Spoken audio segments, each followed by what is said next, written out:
Picture this. You're in the middle of a screaming match with your wife, heading straight for divorce court, and you're playing the part of the obedient, submissive husband perfectly.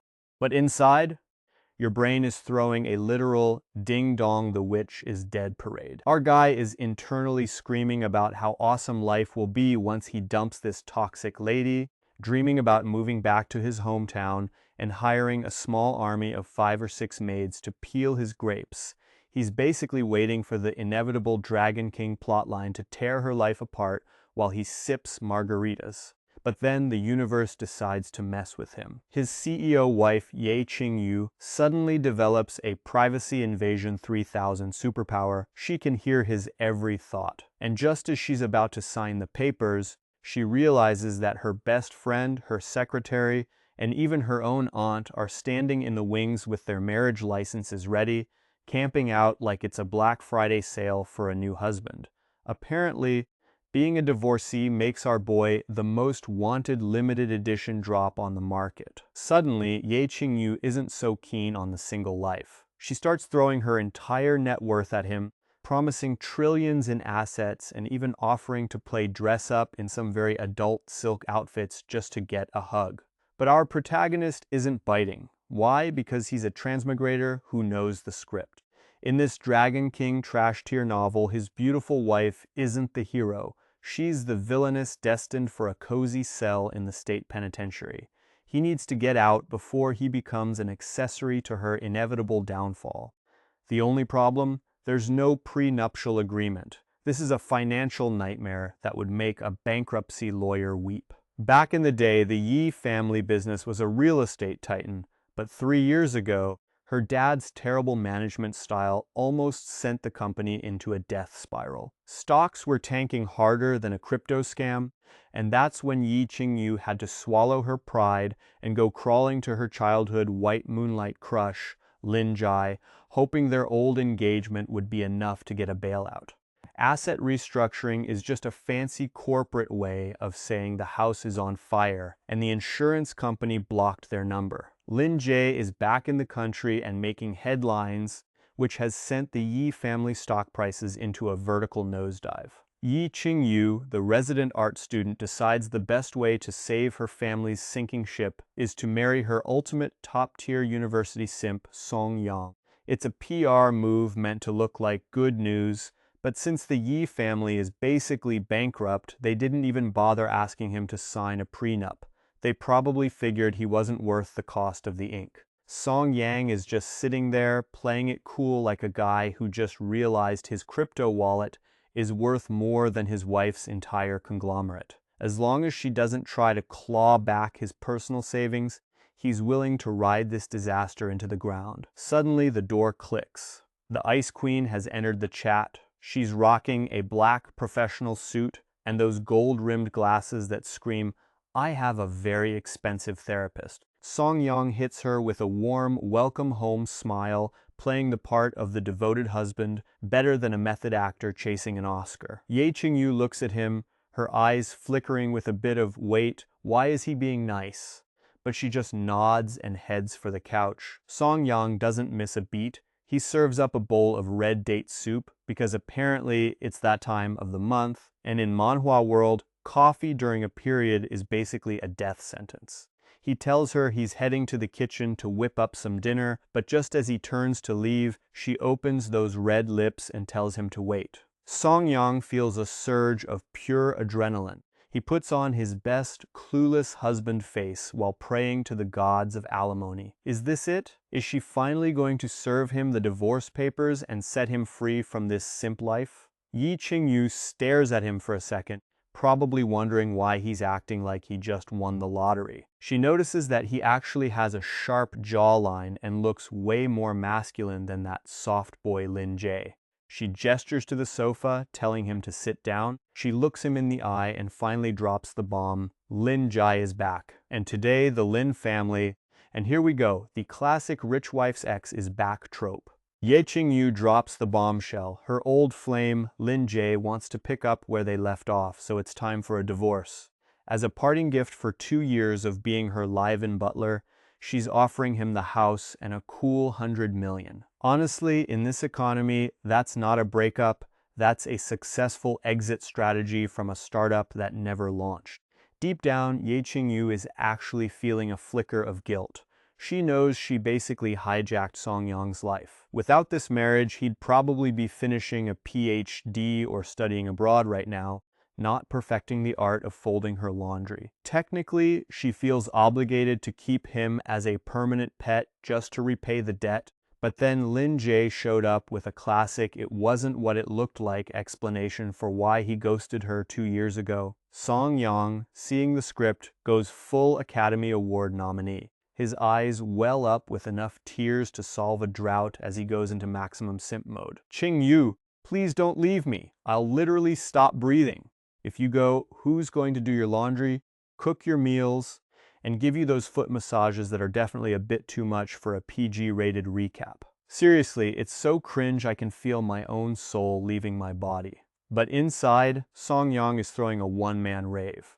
He's basically screaming, "Freedom!" Like he's in the final scene of Braveheart. Ye Qing Yu flinches for a second. She could sworn she just heard a joyful celebration, but when she looks at Song Yang, he still has the face of a kicked puppy. She figures her ears are just glitching and decides to go for the emotional fatality. Her voice turns colder than a corporate HR termination email. She tells him that nannies can cook, brands can deliver her essentials, and she can hire a professional technician for the foot rubs. She looks him dead in the eye and says he's got 0 unique selling points. It's time to sign the papers because in 2 years of marriage, he hasn't brought a single thing to the table. Ye Qing Yu looks at you with the kind of disappointment usually reserved for finding out your Uber is 10 minutes away when it says 1. She complains that for 2 years, aside from using her connections to open a single factory, you've done absolutely nothing. According to her, you're just a glorified house husband obsessed with pots and pans while having 0 ambition. She then brings up Ling Jai, claiming he's 8 blocks ahead of you. Apparently, the guy came back from overseas and instantly built a media empire, snagging 5 major projects the moment he took over the family business. You just give her a fake sigh of disappointment and tell her to take care of herself. Internally, though, you're calling her the ultimate ungrateful player. She's forgotten that when she first took over the Ye Shi group and the stocks were crashing harder than a crypto scam, it was you who dumped your entire net worth into buying up shares to save the company's pride. This is the moment Ye Qing Yu realizes something is very wrong. She's staring at you, dead certain your mouth didn't move, yet she heard every word of that mental roast. Her entire reality is glitching out harder than a Bethesda game at launch. You give her a complicated look and just say, "I wish you happiness, CEO Yi. I'm going to go cook now." Good luck with that happiness, because with her attitude, she's got a better chance of finding a working printer than a happy ending.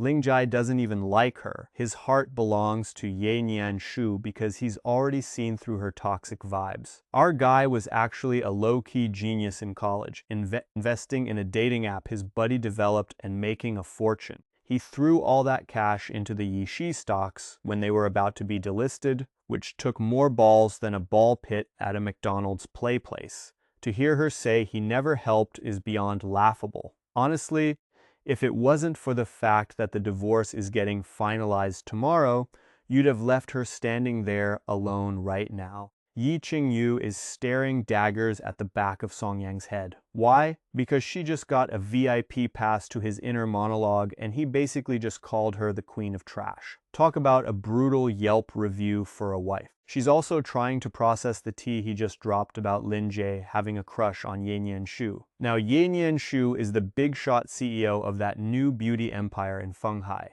In fact, she and Qing Yu were just branded as the top 10 most ethical entrepreneurs in the city, which is basically corporate speak for "we haven't been caught yet." But Qing Yu is smelling a plot hole. She's been Lin Ji's childhood friend since forever, and she's 100% sure he never met this CEO before he moved abroad. Instead of realizing Song Yang actually despises her, Qing Yu goes full delusional girlfriend mode.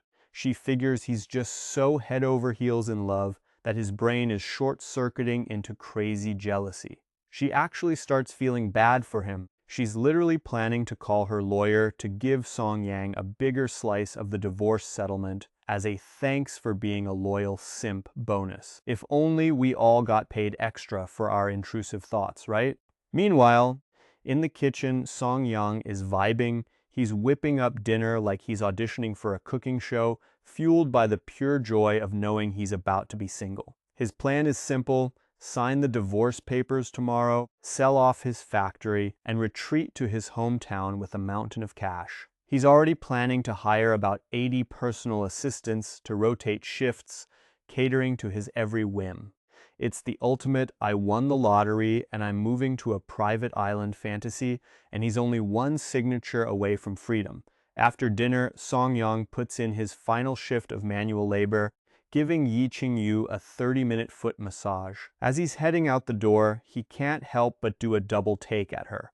Even he has to admit the woman is a certified smoke show. His brain starts firing off again, thinking, look, if it wasn't for the literal death threat hanging over my head, I'd happily spend my days as this woman's personal footstool.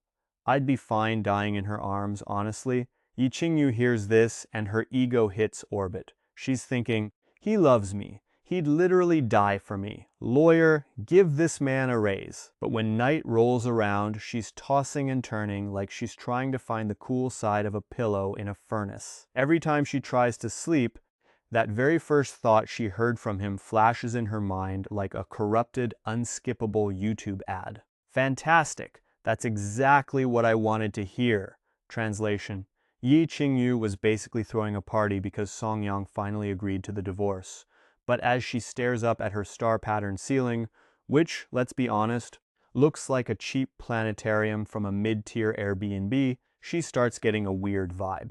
In the original plot, Song Yang is supposed to be head over heels for her. We're talking obsessive stalker energy where he even puts a hex on her post-divorce just so she can't find happiness with anyone else. As she counts the stars on the ceiling, a thought hits her harder than a plot hole in a superhero movie. What if some home-wrecking side character is busy digging at her foundation? Maybe Song Yang just wants to test drive some other models before the lease on their marriage is up. The more she thinks about it, the more it makes sense. She immediately dials her bestie, Shen Luoluo. On the other side of town, Luoluo just finished a grueling day on a film set and was about to pass out before her phone started vibrating like a caffeine addict in a tremor.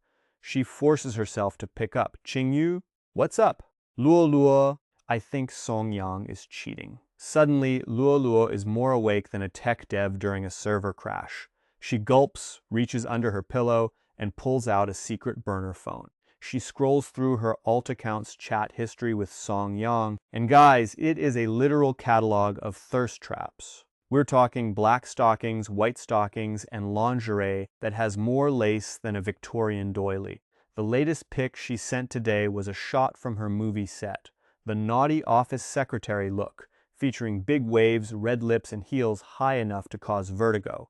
Luoluo's heart skips a beat. Did Ye Qing Yu find out she's the one trying to poach her husband? Swallowing her panic, she squeaks out, Qing Yu, how could Song Yang cheat? He's literally the most loyal dog in the world. And she's actually confident about that part because she's been trying to seduce the man for a year and a half, and he hasn't even given her a scene receipt. He ignores her thirst traps like they're terms and conditions pop-ups. Ye Qing Yu sighs over the phone. I don't know if he's actually stepping out. I just need you to help me analyze the situation. Luoluo lets out a massive breath of relief. Okay, the secret is safe for now. Oh, thank God. You scared me for a second. I thought he actually got caught. Ye Qing Yu continues, see, Lin Jie is back. The Lin family wants us to pick up where we left off. They're basically expecting me to get this divorce over with so I can remarry Lin Jai. So today, Ye Qing Yu hits up her bestie, Shen Luoluo, to spill the tea. She tells her that Song Yang basically said he was waiting for her to make a move. Qing Yu is spiraling, convinced some thirsty homewrecker is trying to slide into his DMs and that Song Yang is just too polite to ask for a divorce because he's trying to maintain his perfect husband image.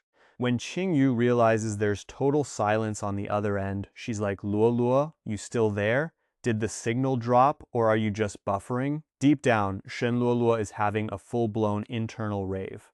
She's thinking, finally, my girl is finally about to set this man free. Luo Luo is basically filling in the blanks of Qing Yu's conspiracy theory because, plot twist, she's the one doing the digging. She's 100% convinced she's the only one in the running, because who else has the sheer lack of shame to send black silk stocking thirst traps to their best friend's husband every single day? She figures her relentless marketing campaign has finally broken Song Yang's resolve. Taking a deep breath to hide her hype, Shen Luoluo tries to play it cool. So, Qing Yu, out of curiosity, when exactly are you guys signing those divorce papers? Qing Yu just sighs, still stuck on the mystery. Luo Luo, answer me first. Do you really think some girl is actually trying to steal my man? After a microsecond of pretending to struggle between friendship and her own thirst, Luo Luo goes into full savage mode. Look, Qing Yu, let's be real.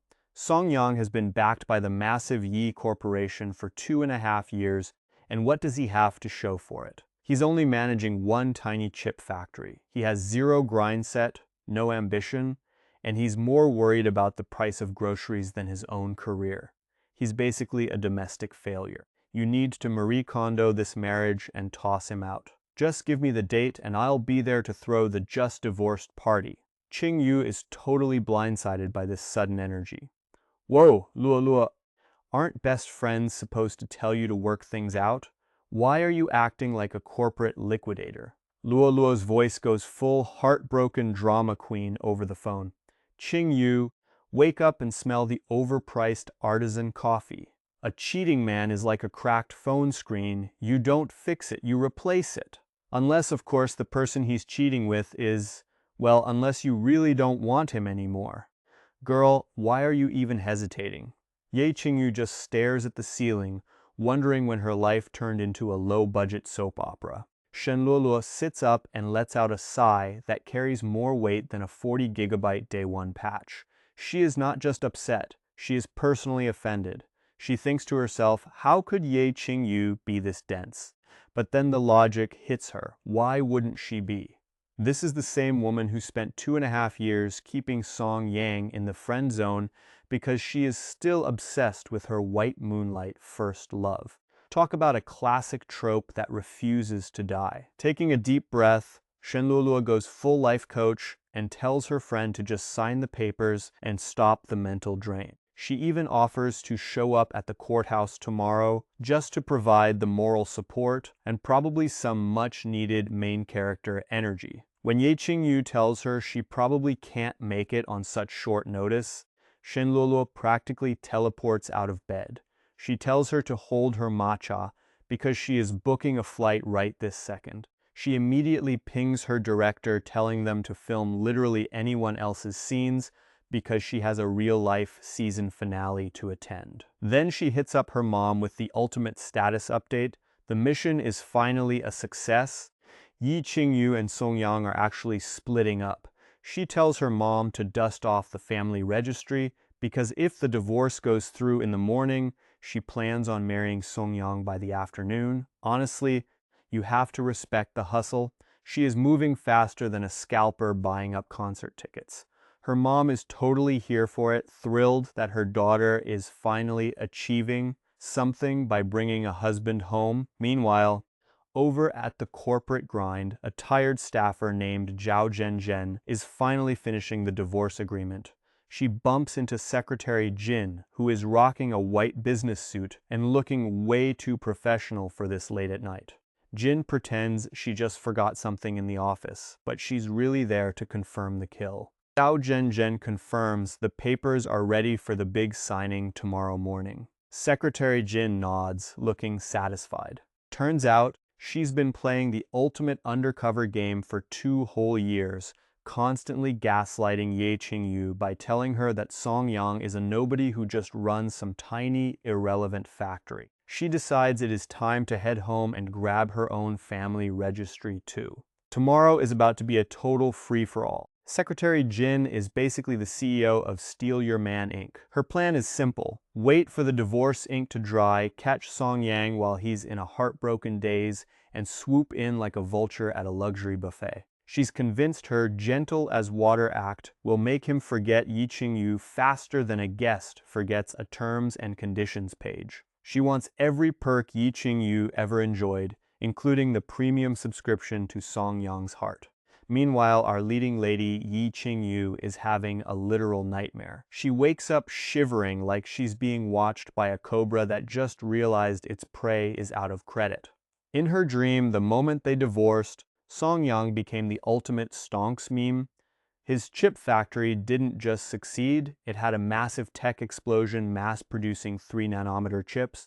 That's about 0.00001 inches, for those of you who still measure things in thumb lengths. In a world where everyone else is stuck behind a tech blockade, Song Yang basically became the only guy in the country with the keys to the digital kingdom. Talk about a glow-up. But wait, it gets worse for her. Suddenly, her best friend, her own secretary, her aunt, yes, even the aunt, and a mob of random supermodels are surrounding Song Yang like he's the last functioning charger at an airport. They're all fighting to offer themselves to him like it's a Black Friday sale at a designer boutique. Ye Qing Yu bolts upright, wiping sweat off her forehead. Thank the plot gods, it was just a dream. Or was it? She starts replaying the highlight reel of her life. She remembers Shenluo whispering in her ear to dump him, and Secretary Jin spending the last month gaslighting her about how Ling Jai is a hustler while Song Yang is just lazy. And then there's that line Song Yang dropped. I was waiting for you to say that. Suddenly, she feels like she's been played harder than a free-to-play mobile game. She checks her phone, it's 3:30 a.m., the official hour for realizing your life choices are a total dumpster fire. Sleep? Yeah, that's not happening. The next morning, she looks like a background extra from a zombie flick. Song Yang sees her dark circles, sighs, and breaks out the concealer like a professional makeup artist. As she watches him gently fixing her face in the mirror, the regret starts hitting her harder than an unexpected tax bill. She's starting to think that maybe, just maybe, filing for divorce was the worst career move of her life. Ye Qing Yu actually looks like she's having a moment of genuine hesitation. She looks at Song Yang and tells him that as long as he promises to actually put in some effort at work, she's willing to call off the divorce. She claims she doesn't even care about that arranged marriage with the Lin family anymore.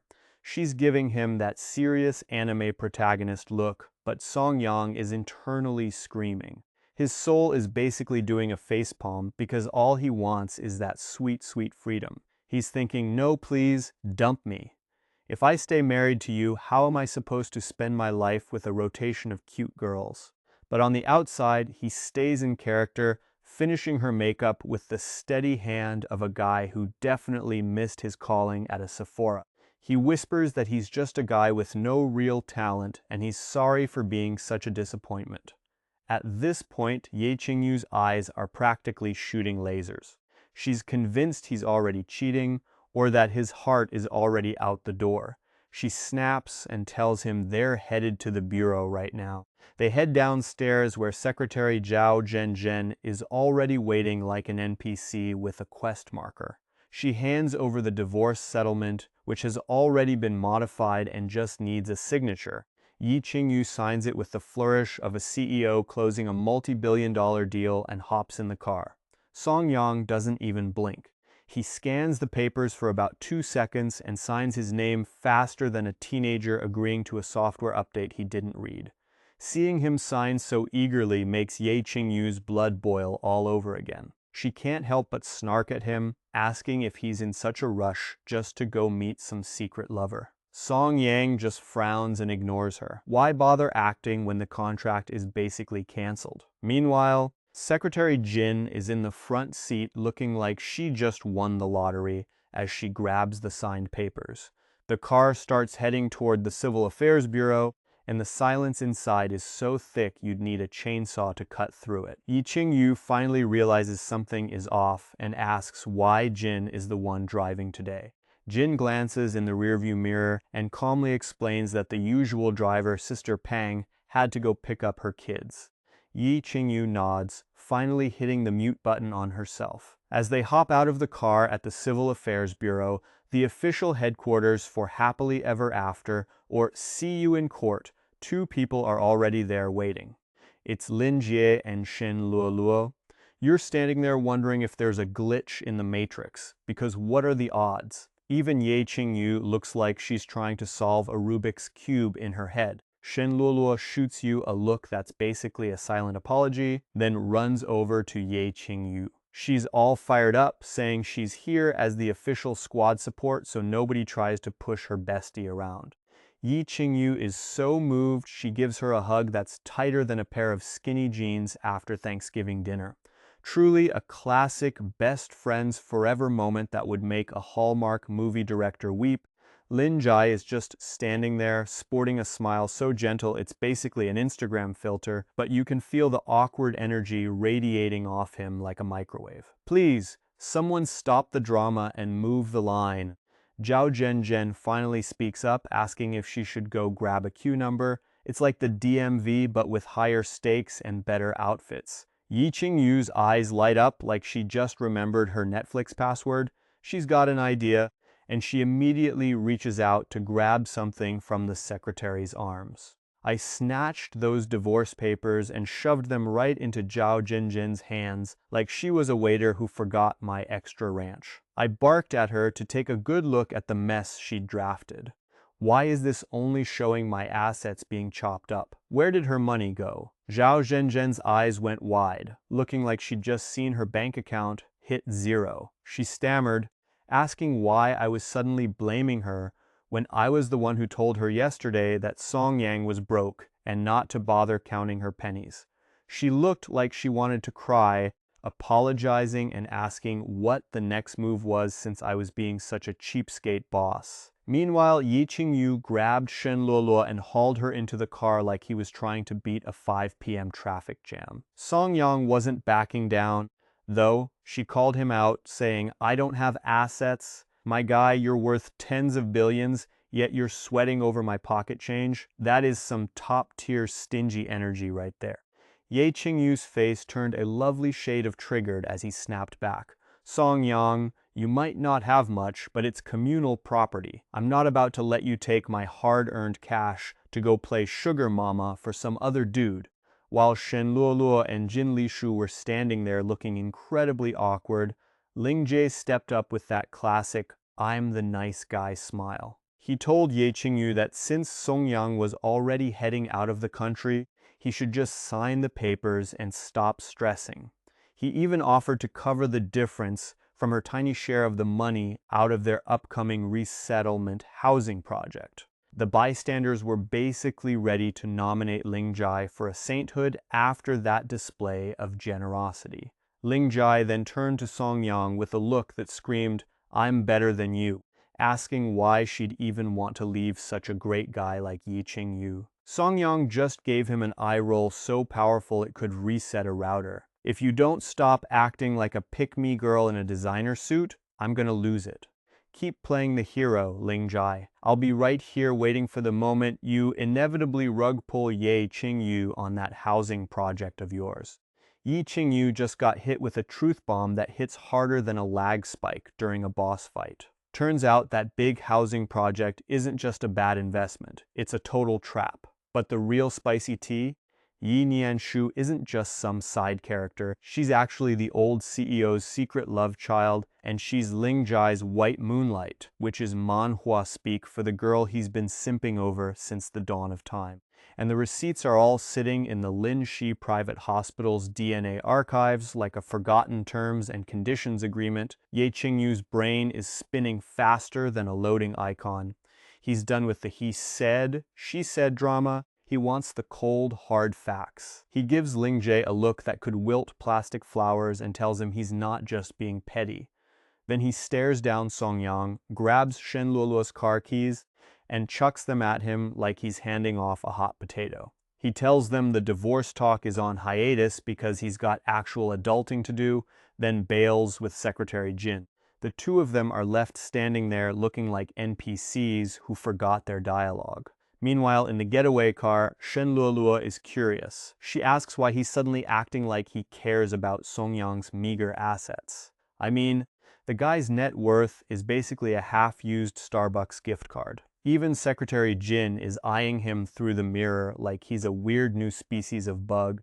Ye Qing Yu keeps his serious CEO face on and says he just doesn't want anyone else spending his marital property, but then his betrayal dar goes off.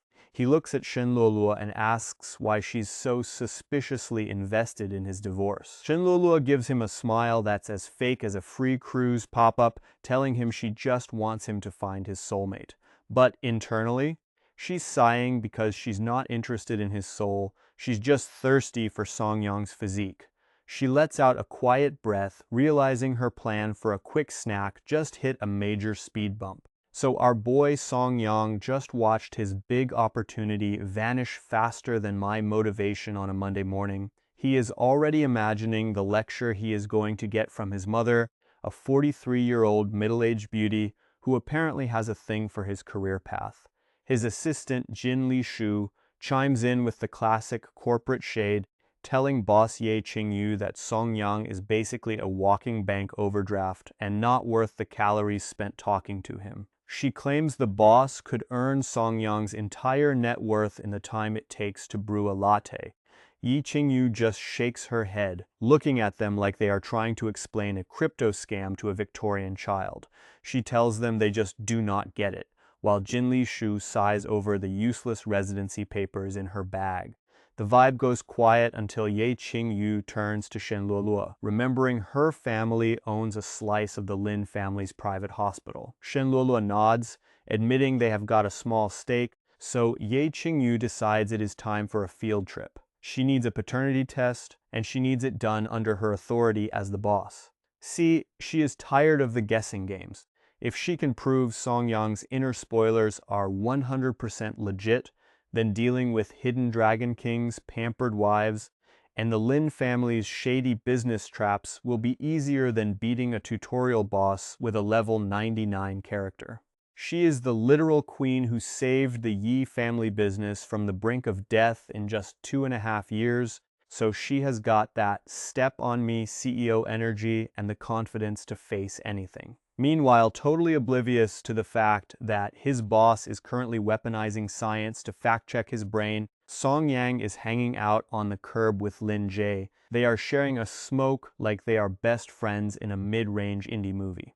Lin Jie tries to play the big brother role, thanking Song Yang for his hard work over the last 2 years. Song Yang just takes a long, edgy drag of his cigarette and sighs like he is carrying the weight of the world. He admits it has been exhausting, mostly because his back and waist are absolutely killing him. Apparently, Ye Qing Yu's demons are so high he is basically doing a high-intensity cardio workout every night.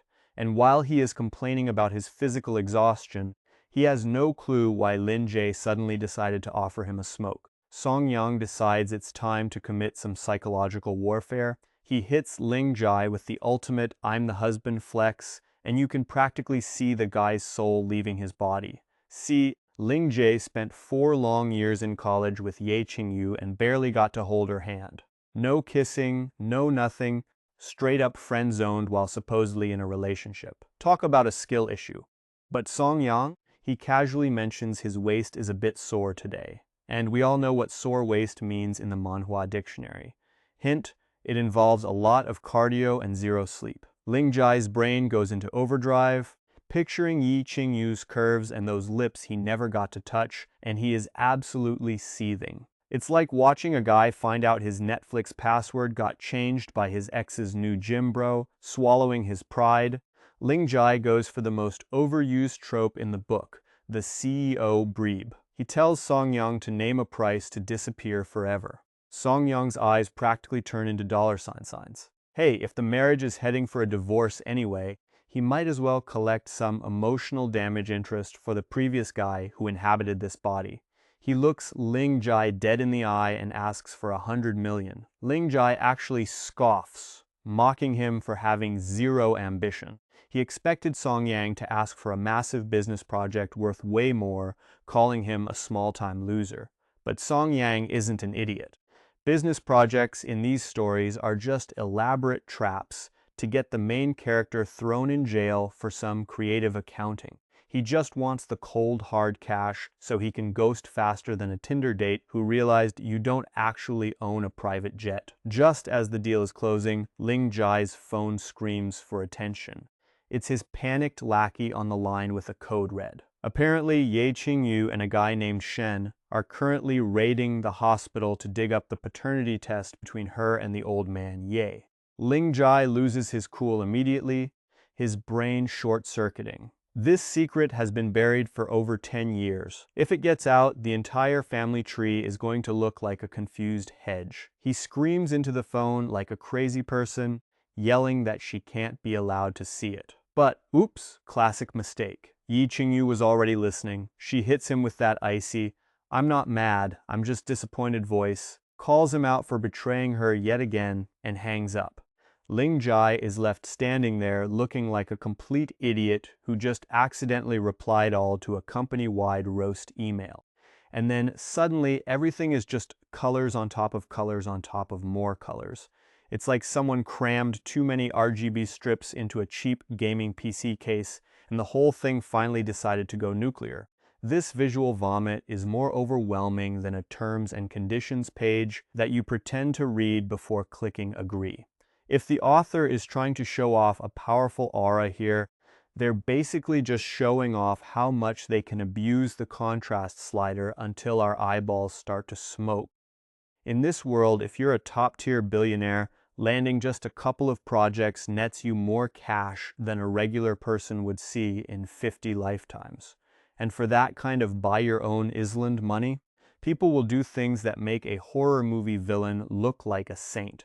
Shen Luoluo shuts her mouth because, yeah, facts are facts. Jin Nishu whispers to the boss, asking where they're heading next. Ye Qing Yu gets that I have a plan sparkle in her eyes and tells them to head back to the office, to wait for their guests to walk right into the lion's den. Meanwhile, Lin Jie hops into his car and speed dials Yi Fu. He's like, "Uncle!" The cat's out of the bag. Ye Qing Yu knows Yu and Nian Shu are a thing. Over at the Yi family mansion, we see Yi Fu. Even in his midlife crisis years, the guy is still a total snack, basically the DILF of the year. But his heart drops into his expensive shoes. He screams, "Who leaked it?" Lin Jie plays it cool, saying he has no clue, but he got totally played by Ye Qing Yu and Song Yang today. He spills the tea on everything that went down. Ye Fu sighs like he just realized his Netflix password got changed. He decides to stick to the original plan anyway. If the target still wants to take on the resettlement housing project, they've still got an opening. If not, they'll just have to find another way to ruin someone's day. Lin Jie hangs up and dials Ye Nianshu next. We find her at a factory looking like a pure White Lotus character straight out of a low-budget soap opera. She sees the call and just laughs it off, acting like she's the main character of her own spin-off. "So what if she knows," she says. "The worst it does is embarrass my cheapskate dad. The Yi family is all about real estate, but I'm in the beauty and cosmetics game. Our lanes don't even cross, so she can't touch me." Lin Jai just nods along, probably wondering if she's actually that delusional, or if it's just the hairspray fumes talking. Yi Nianshu lets out a little giggle, clearly feeling herself, and tells Lin Jie that his path to the family fortune is about to get a lot bumpier. She points out that thanks to some brand new government red tape regarding inheritance rights for illegitimate children, she's basically guaranteed half of the Yi family estate if things go south. To her, Ye Qing Yu is nothing more than a glorified corporate drone working for a paycheck. Lin Jie absolutely loves the energy, praising her for being a tactical genius, which is really just a nice way of saying he's a great influence on her bad behavior. He hangs up and peels out toward the Yi Group headquarters, feeling like he's already won. Back at the Yi family mansion, Yi Fu is looking like he just swallowed a lemon. He hangs up the phone, his face darkening with a look that screams, "I'm about to do something I'll regret in the sequel." He mumbles to himself that Ye Qing Yu forced his hand, and you can practically see the evil dad points racking up on his scoreboard. Meanwhile, Song Yang is living his best life. After Lin Jie ditches him, he hops into Shen Luoluo's car and immediately spots her household registration book sitting in the passenger seat.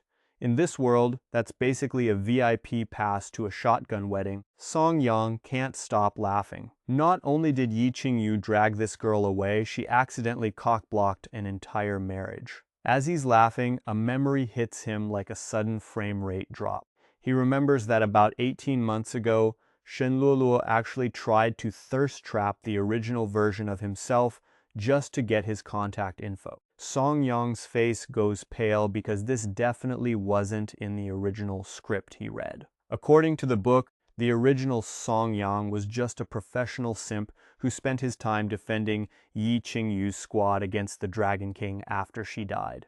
Realizing the plot is officially off the rails, he logs into his old burner account. The inbox is absolutely nuked with unread messages.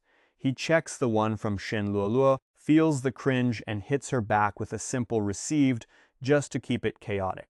He keeps scrolling through the graveyard of unread DMs and finds a very spicy threat from Jin Mi Shu. Secretary Jin might be keeping it professional in the direct messages, but her social media feed is basically one big thirst trap. There are dozens of friends blowing up my phone every couple of days.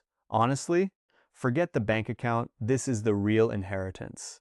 Move over, Bruce Wayne, I've got a digital harem to manage. Song Yang scrolls through the thirsty messages and decides to drop a selfie like he's an influencer fishing for likes. He captions it, "Dear past me, you were happy playing the pure virgin for Ye Qing Yu, but I'm not about that life." Once those divorce papers hit the desk, I'm going full rock star on tour mode. After switching back to his main chat, Song Yang hits up a phone shop to grab a second device. He migrates his secret life account and SIM card to the new burner. Standard protagonist protocol, main phone for business, burner phone for the business that isn't anyone's business. Then he rolls up to his factory. This place is massive, worth well over 1 billion yuan, or about $140 million. It specializes in chip processing and hardware tech. It's mostly handling small fry orders right now, but looking at this industrial empire, Song Yang has a total wait, what moment.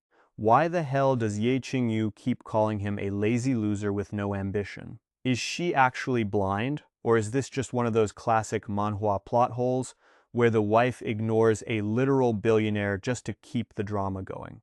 $1 billion valuation isn't unambitious, lady. That's early retirement on a private island money. He shakes off the logic fail and starts plotting his next move. Chips are the new gold, and the industry's future is massive. Unfortunately, tech in this world is about as outdated as a government website, and back in his past life, Song Yang didn't exactly major in silicon engineering. But then, a light bulb goes off in his head. He remembers the Dragon King Hua Chengfeng, the guy who's actually pulling the strings against the Ye family while married to Ye Nianshu. This legendary main character wannabe once tried to take down Song Yang's chip company and even dropped a massive bag of cash to hire a world-class expert. But unfortunately, so it turns out our resident antagonist Hua Chengfeng realizes he has zero riz with the industry expert, so he decides to stop harassing the semiconductor market and tries to snipe Song Yang from a different angle instead. Song Yang just rubs his chin like a budget philosopher, a smug little grin creeping onto his face. He remembers that this expert is actually a big shot from the Lin family in Beijing. The guy is only in Fenghai because he's on a side quest to find his kidnapped daughter. Song Yang figures if he can find the kid first, he'll score a legendary tier friendship and a direct line to the Lin family power grid. But before his plan can even finish downloading, his phone starts buzzing. It's Grandpa Ye. Now, why is this walking fossil calling? This old man hated the original Song Yang, and he has even less respect for his own granddaughter, Ye Qing Yu, because he's still running on that outdated boys are better operating system from the Dark Ages. Song Yang picks up anyway, and the old man barks into the phone, telling him to let that brat Ye Qing Yu know she's required at the family mansion for dinner tonight because he's got a big announcement to make. Song Yang just gives him a bored confirmation. He tries to search through his mental wiki of the original story's plot, but this dinner scene isn't in the logs. Whatever, he doesn't care. In fact, he realizes he might be able to use this awkward family dinner as a way to finally get a clean break from Ye Qing Yu. Here's the weird part. Even though Grandpa Yi is the CEO of sexism, he actually signed all the company shares over to Ye Qing Yu. Logic? Never heard of her. Song Yang heads over to the Yi Group headquarters, chilling in the lobby and sipping on some tea provided by a helpful receptionist while he does a quick lore dump on the company. Turns out, the Yi Group is a century-old empire that actually started out as the grandmother's family business. Back then, it was just a local trade union, but as her relatives started dropping like flies, Grandpa Yi stepped in, rebranded everything, and took over. That was 40 years ago, and the company has been surviving more drama than a leaked group chat ever since. The old-timers in Fenghai City love to gossip, and the tea is that ever since Ye Qing Yu's grandpa took over the Ye Shi Group, the company has been on a one-way trip to the bottom of the ocean. 20 years ago, when the father, Ye Fu, first grabbed the reins, the empire was already wobbling like a Jenga tower in an earthquake. Lucky for him, he managed to marry way out of his league. His wife, Ye Zheng, brought her own successful company to the marriage and basically carried the entire Yi family business on her back like a pro gamer carrying a team of noobs.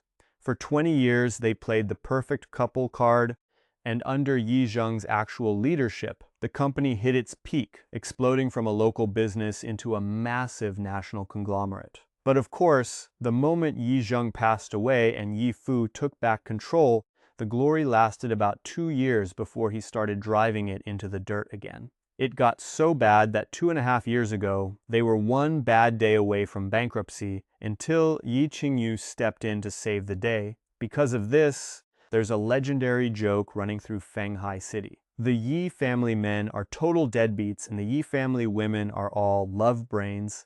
Basically, they have a terminal case of prioritizing bad romance over common sense. Song Yang starts thinking back to the original plot of this story, and man, it's a disaster. Ye Qing Yu's grandma brought a massive inheritance into the family only to die of a brain hemorrhage. Now, we all know that if you get to a hospital early, you can survive that, and a family as rich as the Yis literally has live-in doctors. It's more suspicious than a free cruise link in your spam folder. Then you have the mother, Ye Jing. She spent her life grinding to build the empire only for her husband Ye Fu to get triggered by the useless husband rumors and hire someone to permanently remove her in a car accident.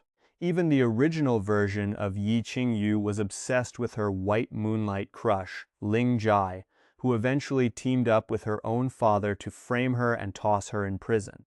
It's 3 generations of women lighting their own lives on fire for the sake of some truly trash-tier men. Back in the present, Ye Qing Yu just finished walking downstairs and caught every single word of Song Yang's internal roast session. Her face is looking darker than a canceled Netflix show. Shen Luoluo, who's just chilling nearby, sees the expression and sighs, saying, "Qing Yu, if you really don't like Song Yang, look, if you're going to be miserable, just file the paperwork and call it a day." But no, Ye Qing Yu realizes she's about to lose her cool and snaps back that she refuses to let some random homewrecker spend her hard-earned cash. Shen Luoluo just rolls her eyes, basically telling her that if Song Yang actually pulls the trigger on the divorce, she'd be more than happy to let him drain her bank account instead.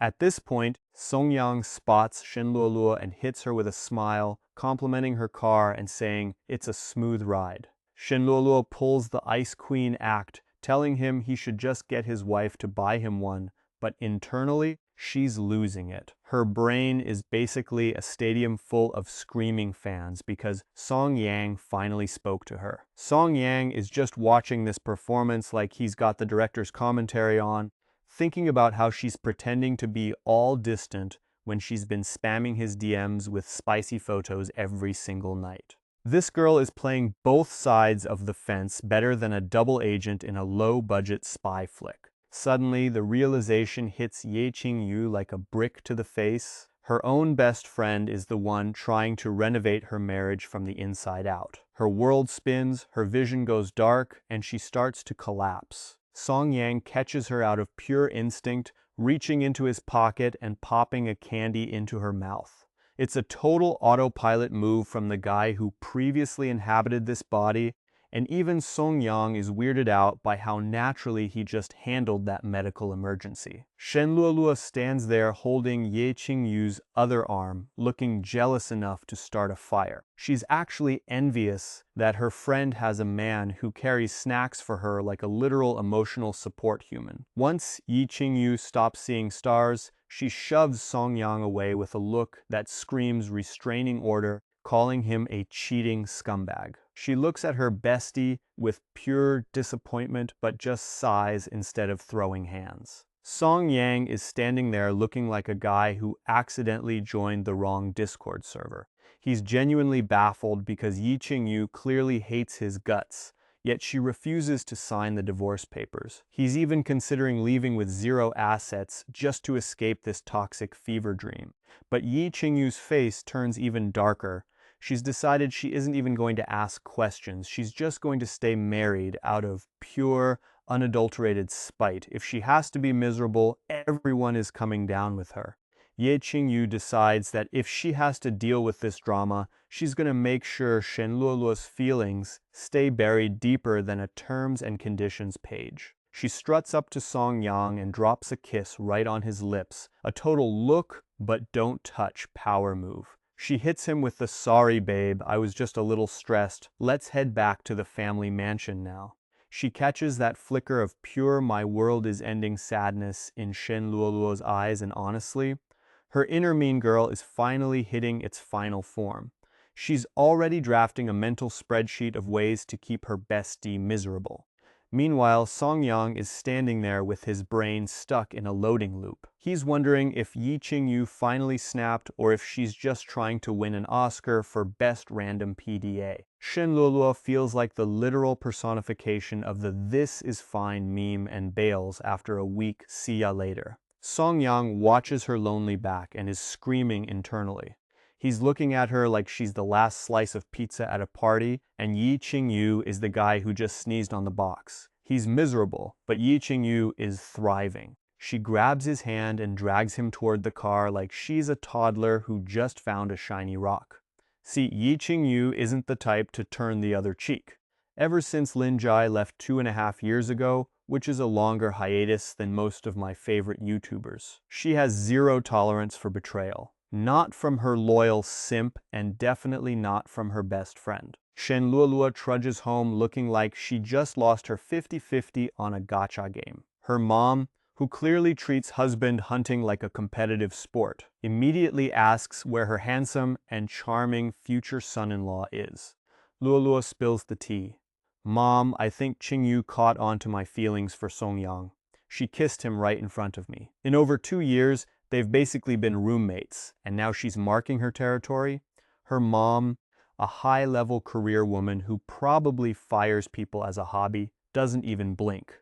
She looks at her daughter's red eyes and gives some straight-up Machiavellian advice. Well, she's not stupid.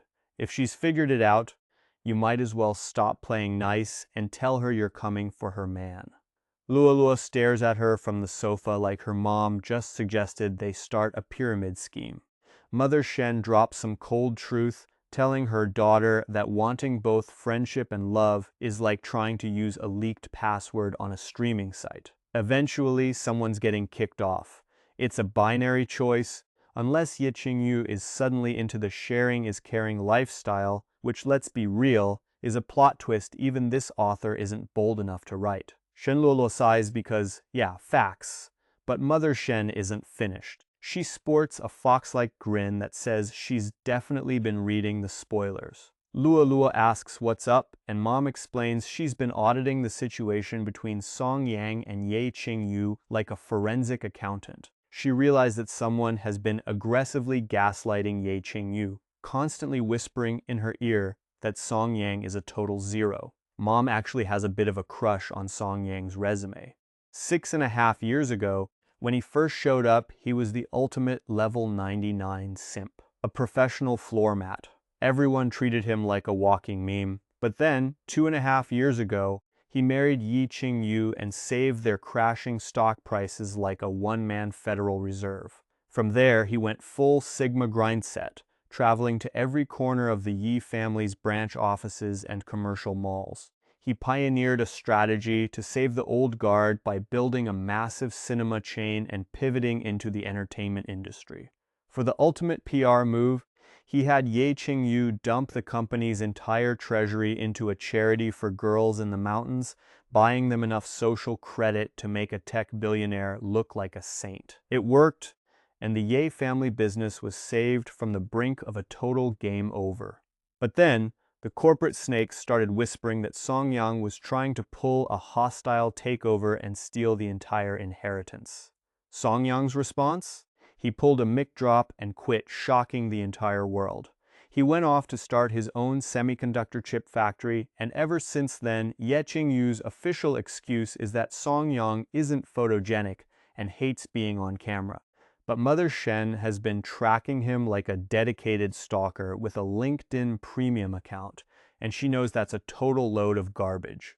Mama Shen knows the truth. Song Yang isn't just a pretty face. His chip factory is worth over $1 billion, that's hundreds of millions in freedom units, and his private investments are worth billions more. He's basically a walking ATM with a better skincare routine. But what Mama Shen really loves is his track record. 18 months ago at a high society party, some drunk creeps tried to force a young girl to dance for them. You know, the usual NPC villain behavior. Song Yang stepped in and shielded her like a human firewall. Around that same time, the old money Feng family was about to go bankrupt. Song Yang swooped in and saved their assets. The Feng patriarch actually tried to give Song Yang his daughter as a thank you gift. Because apparently we're living in a medieval RPG, but Song Yang swiped left on that offer immediately. He's strictly here for the grind. Even Mama Shen has a story. 6 months ago, she got absolutely wasted at a business dinner, and Song Yang found her stumbling around. He took her home, and despite Mama Shen being, in her own words, an absolute smoke show with a killer body, he didn't try a single move. He just stayed there and made her hangover soup. Watching him cook, she couldn't help but think that Ye Qing Yu is eating way too well. But in Ye Qing Yu's eyes, this absolute catch is just a talentless loser who doesn't look good on camera. Mama Shen is convinced Ye Qing Yu is being gaslit by her inner circle because, let's be real, the girl isn't stupid. She saved the Yi family business, so her IQ is definitely higher than a room temperature steak. Either she's being fed a lie or she's gatekeeping Song Yang so hard she's actively trashing his name to keep him for herself.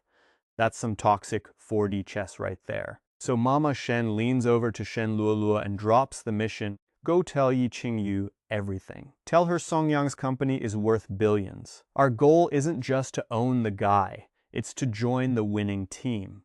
Shen Luolua is standing there completely stunned, probably still trying to process the fact that the loser is actually a hidden raid boss. Mom, you're literally asking me to be a professional side piece, Shen Luolua says, clearly not having read the How to Be a Manhua Villainous handbook yet. But Mother Shen just sneers. Look, if you want to steal the prize, you've got to be in the splash zone. Luolua is still sweating it. Is that even possible? Won't Ye Qing Yu just, delete my existence? Mom is confident. Trust me, her world is currently on fire. Her dad's a cheater, she's paranoid, and she's basically one bad day away from a villain arc. She'll agree to anything right now. Cut to Song Yang, our main man, driving Ye Qing Yu's massive SUV. It's like a Mercedes G-Wagon, nearly 3 tons of German over-engineering, and he's miserable. Seriously, why do they pay for a professional driver if the MC still has to play chauffeur? Next to him, Ye Qing Yu is having a full-blown existential crisis. Her husband wants a divorce, her bestie of 22 years is trying to vibe check her marriage, her dad's out there starting a second family, her childhood friend is a backstabber, and there's a mysterious, illegitimate daughter lurking in the shadows like a surprise DLC character. Oh, and the cherry on top? There's a future boss fight against someone called the Dragon King. She's not just having a bad day, she's the protagonist of a how much trauma can one woman take simulator, then ding, a notification from Shenluo pops up. Hey bestie, I'm actually in love with Song Yang. I'm not trying to replace you, I just want to join the team. Teamwork makes the dream work, right? Ye Qing Yu literally laughs at the audacity. Join them? Is this a marriage or a polyamorous startup? But Shenluo isn't done. Don't be mad, but did you know your broke husband's chip factory is worth over $1 billion? Suddenly, the rage evaporates. Money speaks louder than betrayal, folks. Ye Qing Yu turns to Song Yang, stone-faced. Exactly how much is your company worth? Song Yang gives her the "are you off your meds" look. That's a little random, don't you think? But internally, he's sweating. Is she testing him? Is this a trap to see if he's hiding assets? He decides to play it cool. I don't know, maybe $1 billion or so. Plus I've got some side quests, investments in some old classmates' companies, like a paint factory, a steel cable plant, and a media company. Those shares are probably worth another $1 billion or two, give or take. Oh, and I've got some stock in the Feng family empire too. Ye Qing Yu is so over this marriage that she's ready to walk away with nothing but her dignity and maybe a spare phone charger. She basically tells him that if they're splitting the assets, he can keep it all. She just wants the divorced status on her profile ASAP. But as the realization hits her, she feels a literal surge of blood hitting her brain. She whips out her phone and fires off a message to her secretary, Jin Lishu, and the hotshot young CEO Feng Qiuyu, asking point-blank, "Do you actually like Song Yang?" Jin Lishu doesn't even hesitate. She hits her back with a reply that says, "Yeah, boss, I'm thirsty for him. If that's a problem, I'll hand in my resignation right now, but I'm going to pursue Song Yang legitimately. You don't even like him anyway, so why not let me have a crack at the title?" Talk about workplace boundaries being more of a suggestion than a rule. This girl is ready to trade her 401k for a shot at the boss's husband. Then we have the CEO, Feng Qiuyu. She tries to play it off like a joke, texting back, "Are you kidding? Why would I like a stingy guy like Song Yang? I only have eyes for men like Ling Jai, the kind of guys who drop multi-million-dollar projects like they're tipping a barista." But as soon as she puts the phone down, she's freaking out. She's worried Qing Yu is onto her and wondering when the divorce will finally go through so she can swoop in. Qing Yu just stares at her screen, dead silent. She realizes that all those times Jin Lishu told her Song Yang wasn't camera ready or good enough, and all the times Feng Qiuyu called him a stingy little man, it was all a coordinated gaslighting campaign. They weren't criticizing him, they were trying to tank his stock price so they could buy the dip. She's basically living in a low-budget version of The Truman Show, except instead of a TV crew, it's just a bunch of thirsty women trying to steal her man. She takes a long, hard look at Song Yang while he's driving. She starts listing his flaws in her head. Oh, he's just got a great body, a handsome face, a gentle personality, incredible cooking skills, and an infinite amount of patience for his wife's moods. Yeah, what a total disaster of a human being. No wonder every woman in the city is trying to slide into his DMs. Qing Yu sighs and sends a just kidding text to Feng Qiuyu, inviting her to dinner to keep her friends close and her enemies closer. Then she replies to her secretary with a message that would make any HR department have a collective heart attack. "You don't have to quit. As long as you don't betray me, I'm down to share Song Yang with you." Wait, what? Did we just pivot into a sharing is caring subplot? Bold move. Finally, she turns her attention to the last person on her list and sends a message to Shenluo. Shenluo and her mom are officially forming a defensive alliance to keep the other thirsty vixens at bay. It's basically a non-aggression treaty, but with more skincare products and hidden daggers. Everything is going exactly as Mother Shen planned. Meanwhile, our leading lady Ye Qing Yu is out here playing 4D chess. She decides that if she's going to be a top-tier CEO, she might as well stop being jealous and start treating her husband's harem like a bunch of regional branch managers. Why fight them when you can recruit them and expand the empire? Peak corporate efficiency. But then, her brain does a 180 and she starts wondering about Song Yang's level of experience. Despite his massive fan club, she suspects he might still be a level 1 novice in the bedroom. She clears her throat and asks, "So, Song Yang, we've been married for 2.5 years, which is long enough to finish a degree or survive a zombie apocalypse. But I never asked, how many girlfriends did you have before me?" Song Yang gives her a look like she just asked him to solve a math problem in the middle of a boss fight. He grumbles that she was his first love. Inside, he's absolutely screaming. He thinks Ye Qing Yu has officially lost her marbles.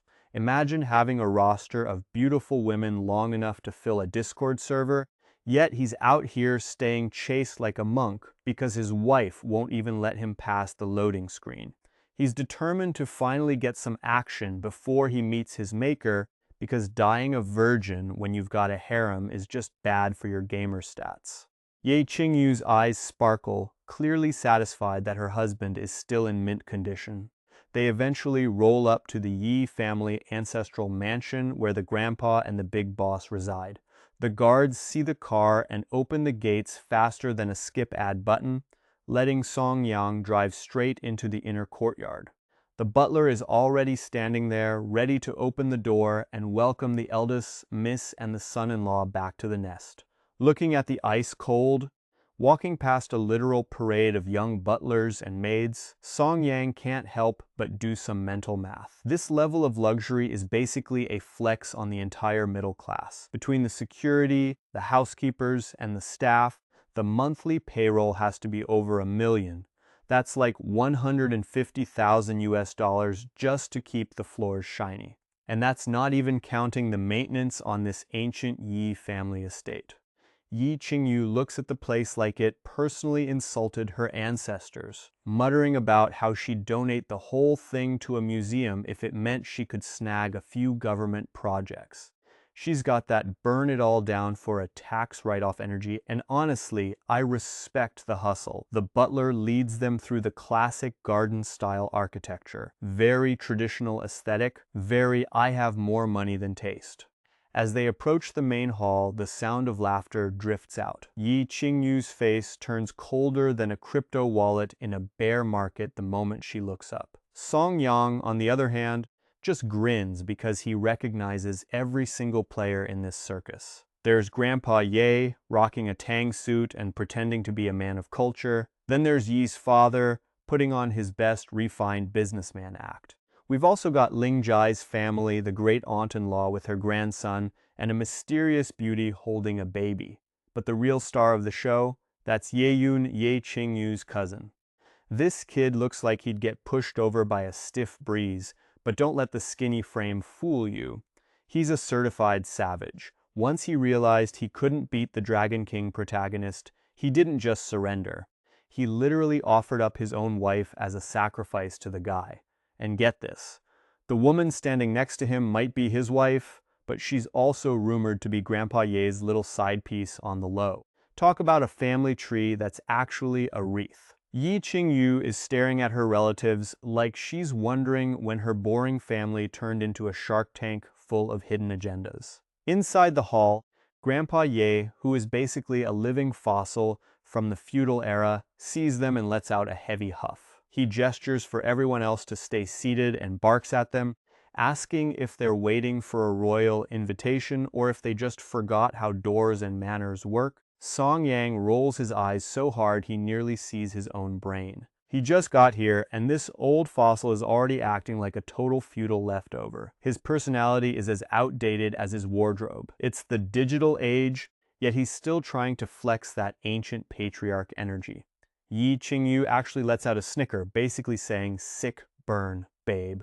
But that laugh sends Grandpa Yi into a total meltdown. He bellows, "You're a junior and a woman. You see your elders and your supposed fiancé, and you don't even offer tea or a proper bow. You're actually laughing?" Song Yang hits him with another internal eye roll. Seriously, did this guy miss the memo that the Qing dynasty ended over a century ago? Tea service? What, did the house staff go on a sudden strike? But then Song Yang remembers he needs this old man to help him get a divorce from Ye Qing Yu later, So he decides to suck it up. He puts on his best obedient grandson mask and says Grandpa is absolutely right. Inside, though, Song Yang is freaking out. In the original novel, the plot basically yeets Ye Qing Yu into prison immediately, and when she gets out, she goes full bridge burner on the Yi family.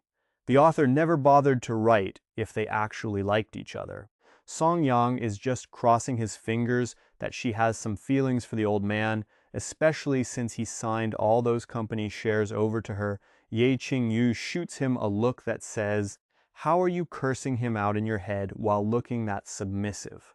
But she's not the type to play along. She grabs Song Yang's hand, struts into the living room, and takes a seat right in front of everyone's shocked faces like she owns the place. She coolly says, "First of all, I've been married for 3 years. Where exactly did this fiancé pop up from? A mystery loot box? Second, for a woman to serve tea to her elders, the elders actually have to act like family. And as for this house, well, haha." That last haha was basically a verbal middle finger. Grandpa Ye's beard is shaking so hard it looks like a glitching texture in a video game. Song Yang sighs. Well, there goes the plan of using the old man as an ally. Suddenly, Lingji stands up, looking all gentle and perfect gentleman like he's auditioning for a reality dating show. He says, "Qing Yu, aren't Grandpa Ye and Uncle Yi your family? And am I not your fiancé?" While he's playing the saint, second grandma's branch of the family is hiding in the corner like they're trying to avoid a debt collector, and her little grandson is holding hands. Ye Qing Yu steps up, looking at Lin Jie with the kind of fake surprise you give when your unlimited data plan actually throttles you. She's like, "Oh, look! If it isn't my dear fiancé who pulled a vanishing act the second our family hit a rough patch. What's the matter, Lin Jie? Did you see our stock price bounce back and decide you wanted a seat at the buffet again?" Honestly, the audacity of this guy is higher than the price of a GPU during a crypto boom. Song Yang is internally cheering her on, giving her 5 stars on her Uber driver of roasts profile. Lin Jai and his parents are currently looking like they accidentally bit into a raw lemon. But wait, our girl isn't done. She turns her gaze to Grandpa Ye and her dear old dad. She drops the truth bomb that Grandpa was out here collecting side chicks like Pokemon, and her dad was cheating while her mom was literally carrying her. Talk about a world's greatest dad mug that belongs in a landfill. She basically tells them that according to the family manual, if you have the moral compass of a broken GPS, you don't get to be an elder. Grandpa and Dad's faces turn darker than a basement during a power outage. Song Yang is just sitting there thinking, damn, she is absolutely slaying right now. She's giving off that I saved a billion-dollar company before breakfast energy. This isn't some fragile little rich girl you can just shout at until she cries. This is a CEO who eats corporate sharks for snacks. Her dad is losing it, screaming that her education went to the dogs and looking like he's about to blow a gasket. Song Yang is just vibing, thinking about how quickly these guys broke frame. I mean, look at Ye Qing Yu. She found out her dad's a cheat and her childhood friend is a backstabber, and she's still cooler than the close door button on an elevator. Ye Qing Yu is just over it, thinking, are you praising me or just reminding me how much my life sucks? Meanwhile, the second grandma, Ye Nai, tries to play the peacekeeper role. She's like, Qing Yu, honey, you're hallucinating. Your grandpa would never keep a mistress, and your dad definitely doesn't have a secret family. Sure, the Lin family messed up, but they're here to apologize. Yeah, sure. And I'm the King of England. She's gaslighting so hard she could power a small city. She keeps going on about how they're here to make things right, while second grandma gives Song Yang a look that usually involves a manager and a Karen haircut, scoffing that he's been in the Ye family for 2.5 years, the exact amount of time it takes a K-pop trainee to realize they're never debuting, and he's achieved absolutely nothing. She turns to her favorite golden boy, Lin Jie, who just got back from overseas with more projects than a desperate LinkedIn influencer. To apologize for the earlier drama, Lin Jie offers to hand over a prime piece of real estate in the Chengnan district. He's basically promising the family they can lie flat and collect passive income like a crypto bro who actually got lucky for once. Song Yang is officially done. Lin Jae puts on his best trust me bro face and tells Ye Qing Yu he's selling the land at cost just to help out her dad. Even Ye Qing Yu's own mother joins the circus, telling her to stop with the nonsense and look at what a real man looks like, while giving Song Yang a look that says he's about as useful as a screen door on a submarine. Song Yang has reached his limit. His internal monologue is screaming, "Listen, I only showed up here to use you losers to get a divorce, not to be your personal punching bag." Seeing that Ye Qing Yu is too tired to even deal with these clowns, Song Yang decides it's time to stop playing the pacifist. He tells Ye Qing Yu to take a seat and watch a master at work. He steps forward and stares down the second grandma with a grin that says, "I know your browser history." He leans in and says, "Wow, Grandma, you really are a legend. If I recall correctly, your son Ye Yun was an 8-pound baby. That's nearly 4 kilograms for you metric fans, born way back in July, right? But wait, wasn't he 3 months premature? An 8-pound preemie? Damn, if he'd actually gone the full 9 months, you would given birth to a literal Honda Civic." Ye Qing Yu actually loses it and laughs out loud. The math is finally mathing. The uncle from the second branch of the family is nothing but a spicy side quest love child. She muses that her great-grandpa probably didn't die of old age. He likely died of a heart attack the moment he realized he was wearing the world's biggest green hat. Ye Qing Yu puts on her best innocent maiden face, covering her mouth like she just leaked the launch codes for a nuclear silo. She grabs Song Yang's arm and whimpers, asking if she's going to get smacked for spilling the tea. Seriously, this girl's acting is so over the top, she makes those 3 a.m. infomercial actors look like Academy Award winners. Song Yang, being the supportive husband, and by that I mean an absolute troll, plays right along. He tells her not to worry because hubby's got her back. He even drops a subtle hint that since Grandpa takes such good care of the second uncle, maybe that secret kid is actually Grandpa's own surprise contribution to the family tree. Grandpa Ye's face turns a shade of red usually reserved for Karens whose expired coupons aren't being accepted at the grocery store. He starts screaming that it's all lies and tries to throw hands right there. Song Yang just gives him that "you mad bro" smirk, laughing at how the old man is having a total meltdown because the truth hurts more than stepping on a Lego in the dark. Ye Qing Yu chimes in with a cold look, basically saying the Yi family tree is looking more like a toxic waste dump every second. Grandpa is so triggered he has to sit back down before his blood pressure hits the moon. Song Yang then turns his sights on Mother Lin, tilting his head with that "I'm just a loser, but at least I'm loyal" energy. He points out that while he might be a waste of space in their eyes, at least he isn't out here cheating. He looks right at Father Lin and Lin Jai, the big shot CEO, and basically implies they've been using their media company as a private VIP club for escorts rather than actual business. Father Lin jumps up faster than a Twitch streamer getting a $100,000 donation, screaming about slander and how easy it is to spread rumors. Song Yang pulls a total "Who? Me? Move?" backing away and acting scared while asking the real questions. He asks how all those girls with zero talent, zero fame, and the acting range of a wet cardboard box keep landing the lead roles in their productions.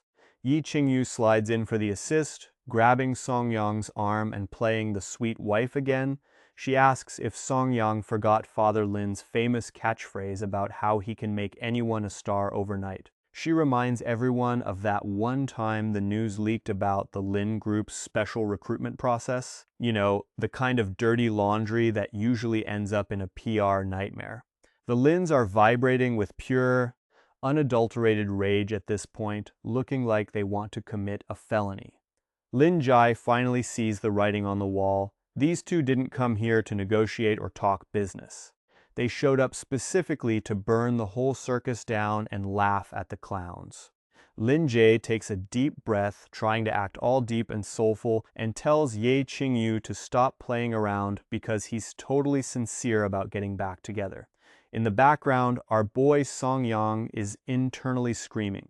He might be terrified of the legendary Dragon King, but even he has a moral compass. He's thinking, sincere, you absolute clown. If you were so sincere, maybe you shouldn't have ghosted her back in the day to let her struggle alone.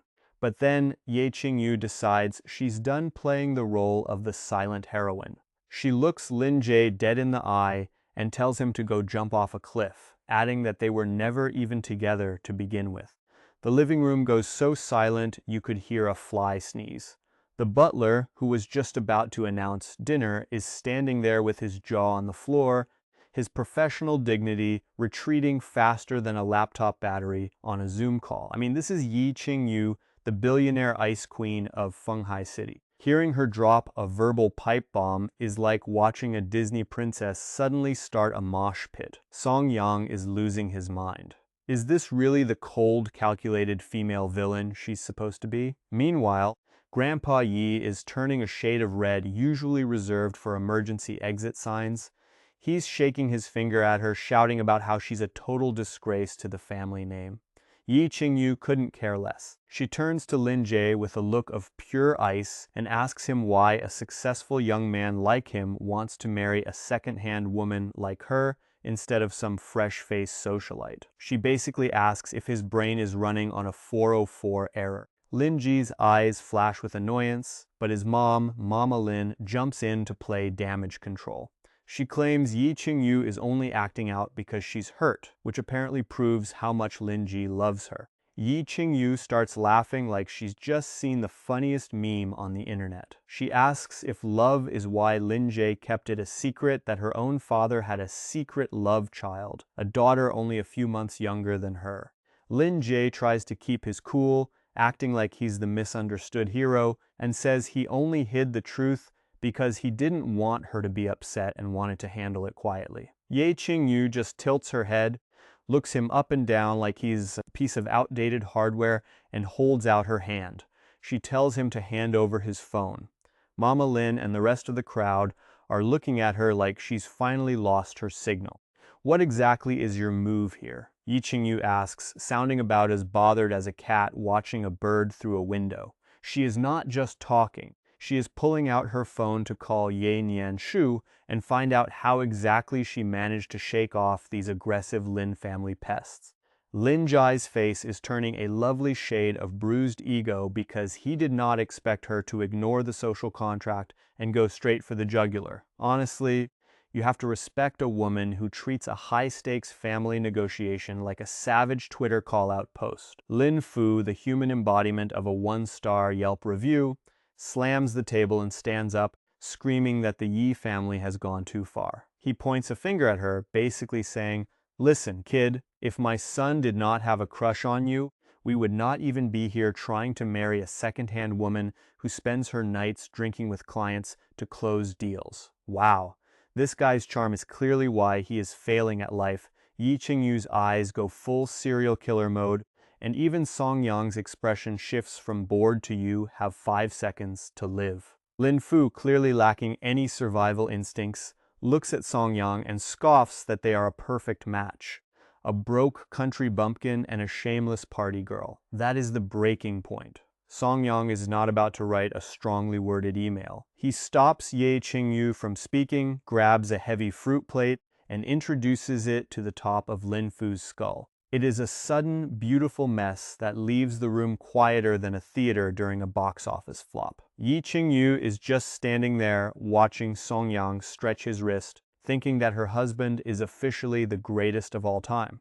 Song Yang does not stop there. He kicks Lin Fu to the floor and plants a foot on his chest like he is claiming territory on Mars. He looks down at the old man and reminds him that since they walked through the door, this whole squad has been throwing shade and insulting his family. So, who is really the shameless one here? Lin Fu is screaming about murder, and Lin Jie finally remembers he is supposed to be the young master and tries to step in. But Ye Qing Yu is not playing the damsel today. She picks up a jagged piece of the broken fruit plate and points it at him like a prison shiv, telling everyone to stay exactly where they are. Ye grandfather and the rest of the crew can only watch as the dinner party turns into a scene from a high-stakes revenge flick. Mrs. Yi starts screaming for the bodyguards like she's summoning a high-speed Uber, but Ye Qing Yu shuts that drama down immediately. She looks the guards dead in the eye and drops a cold-blooded career threat. "I'm the one signing your paychecks. If any of you moves a finger today, I'll make sure your resumes are blacklisted from the entire security industry forever." The guards instantly realize that loyalty doesn't pay the mortgage, so they back off and keep their mouths shut. Hey, the person with the credit card is the one who makes the rules. Song Yang is low-key shook, glancing at Ye Qing Yu like he's seeing her for the first time. He's thinking, wait, is this woman actually protecting me? Even though the original novel mentioned that Ye Qing Yu wasn't a total brain-dead simp, it definitely never said she was head over heels for Song Yang. But whatever, he's not about to stop now. He's currently got his foot planted on Mrs. Lin's chest like he's conquering a mountain. He sneers down at her, "Go ahead, keep using that mouth to trash talk my family and Qing Yu, see where that gets you." Mrs. Yi is fuming at this sudden plot twist, calling Qing Yu a rebellious daughter and demanding to know what they're trying to pull. Qing Yu doesn't even flinch. She just pulls Song Yang back to his seat and acts like she's the one running this board meeting. She calmly says, "I think you have got it backwards. I should be asking why you summoned us back here in the first place. Stop the yapping and tell us what you actually want." Lin Jae helps his mother up, taking deep breaths like he's trying to avoid a total mental breakdown. He tries to put on his sensitive male lead mask and tells Qing Yu, "Whether you believe it or not, I still love you. I came back specifically to marry you." Qing Yu just raises an eyebrow, giving him the ultimate "get a load of this guy" look. She hits him with a reality check. "Oh, so I'm supposed to marry an ex-fiancé who ghosted the country the second I was in trouble, and a mother-in-law who thinks bitch is my first name? How much delusional flavored Kool-Aid did you drink today?" Song Yang jumps in for the assist, adding, "And don't forget, she'd also have to dump a husband who's actually willing to go to war for her." Qing Yu gives Song Yang a look of pure approval. Exactly. Lin Jae really is the calculating snake the original story made him out to be. Lin Jae, who clearly has skin thicker than a premium-tempered glass screen protector, keeps smiling through the insults like he's practicing for a customer service award. He tells her that to show his sincerity, he's willing to split the relocation housing project, sell her that massive plot of land in North City at cost, and even give her a piece of the Lin Group's night market empire. Wow, what a philanthropist. Someone get this man a Nobel Prize for gaslighting. But Ye Qing Yu isn't buying what he's selling. She shuts him down faster than a 404 error, snapping that while she might be love-brained, she hasn't lost her last 2 functioning neurons yet. She points out that the North City land is strictly for residential use, and since there are currently 5 times more houses than actual people in this country, that gift is about as useful as a solar-powered flashlight in a cave. Lin Jae doubles down with the confidence of a guy who just put his life savings into a to-the-moon meme coin. He insists his family has connections in the high offices of Fenghai City, and the whole area is being rezoned into a prime development district. Property values are going to skyrocket, trust me, bro. Meanwhile, Song Yang is watching this from the sidelines, laughing his head off internally. He knows Ji is just flapping his gums like a broken shutter in a hurricane. See, the area is being developed, but that specific plot of land has a tiny little problem. There's a literal ancient tomb buried right underneath it. Good luck getting a building permit for a haunted basement, buddy. Ye Qing Yu's eyes go dark as she realizes this isn't just a bad business deal. It's a calculated move to bury her financially. But instead of throwing a chair, she plays it cool. She gives a long, meaningful look to Grandpa Ye and her father before turning back to Lin Jae with a hypothetical question. She asks, "If I actually marry you, wouldn't my 57% stake in the night market business just become my dowry? Does that mean it all stays with you anyway?" Before Lin Jae can even open his mouth to smooth things over, Grandpa Ye jumps in with the tactical awareness of a brick. He declares that if she marries Lin Jai, she obviously has to leave those shares behind for Xiao Yun. He says he's preparing to hand the entire Yi family legacy to Xiao Yun anyway, because in his prehistoric brain, girls are basically just temporary inventory that gets cleared out during the marriage sale. Lin Jie closes his eyes, realizing the old man just nuked the entire operation. Grandpa Ye is a legendary level of stupid. Honestly, the only reason he's survived this long is probably because he's a professional gold digger who spent his youth living off women. Ye Qing Yu just gives a cold, sharp laugh and stands up, done with this absolute circus. Old man Ye starts barking that everything goes to Ye Yun. Why? Because according to his 17th century logic, Ye Yun is the only male heir. Song Yang rolls his eyes so hard they almost fall out of his skull because he knows the real tea. Ye Yun is shooting blanks and can't produce an heir to save his life. Meanwhile, that kid the young lady is holding? Yeah, that's actually the old man's secret retirement project, his own son. Ye Qing Yu hits them with a cold laugh, asking why they didn't hand the keys to Ye Yun 2.5 years ago. She's onto their little scam.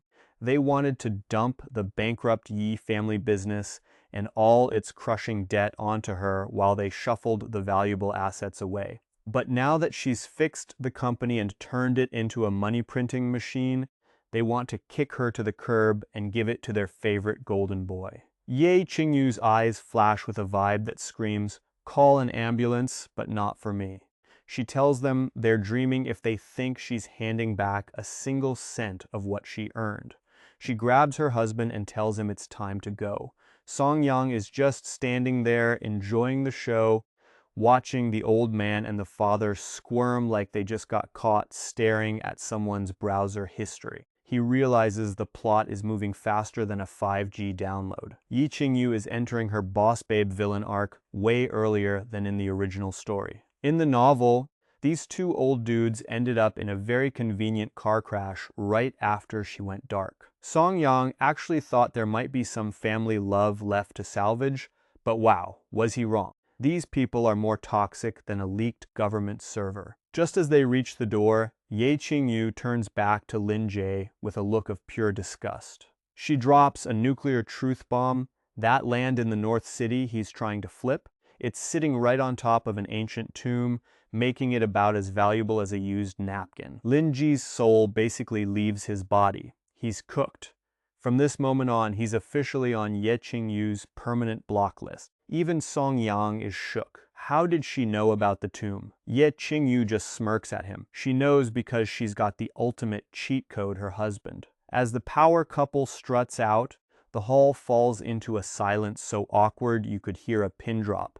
They've been put through the ringer tonight. Lin Jai just looks at the old man and lets out a sigh that sounds like his entire net worth just hit zero. So Plan A is officially a dumpster fire. Gramps Yi looks over at Lin Jai and lets out a scoff that's about 90% sarcasm and 10% phlegm. He tells the kid to relax because he's played this level before. Apparently, back in the day, a woman named Yi Zhen tried to act all tough and independent too, but she eventually folded like a cheap lawn chair and handed those company shares right back. Gramps is basically bragging about his experience in emotional manipulation like it's a LinkedIn skill. You father chimed in with all the confidence of a guy who definitely doesn't do his own taxes, telling Lin Jai not to worry. Their partnership is solid because Ye Qing Yu isn't an obstacle, she's just a speed bump on the road to their next yacht purchase. Lin Jie just nods along, probably wondering if he can get a refund on his loyalty. Just then, the living room doors swing open and in walks the human equivalent of a filtered Instagram post. Meet Yinyan Shu. She's wearing a white dress and looking so pure and innocent, you'd swear she's never even seen a terms and conditions box she didn't read. She looks like she just floated out of a pond where the lotus flowers have Ivy League degrees. Lin Ji's eyes practically turn into heart emojis. Even the background characters, including the invisible son Ye Yun and his trophy wife, start bowing and scraping like she's the main character of a Disney reboot. At this point, It's pretty clear Ye Shu is the family's favorite child, and everyone else is just the DLC nobody wanted to pay for. She floats over, gives everyone a gentle greeting, and takes a seat next to Gramps. She pulls the classic killing them with kindness move, whispering that they should try to understand her sister. She says Ye Qing Yu only refused to give up the company because she worked so hard and got too emotional. It's the kind of backhanded compliment you'd expect from a corporate HR rep 5 minutes before they hand you a pink slip, but Gramps isn't buying the saint act.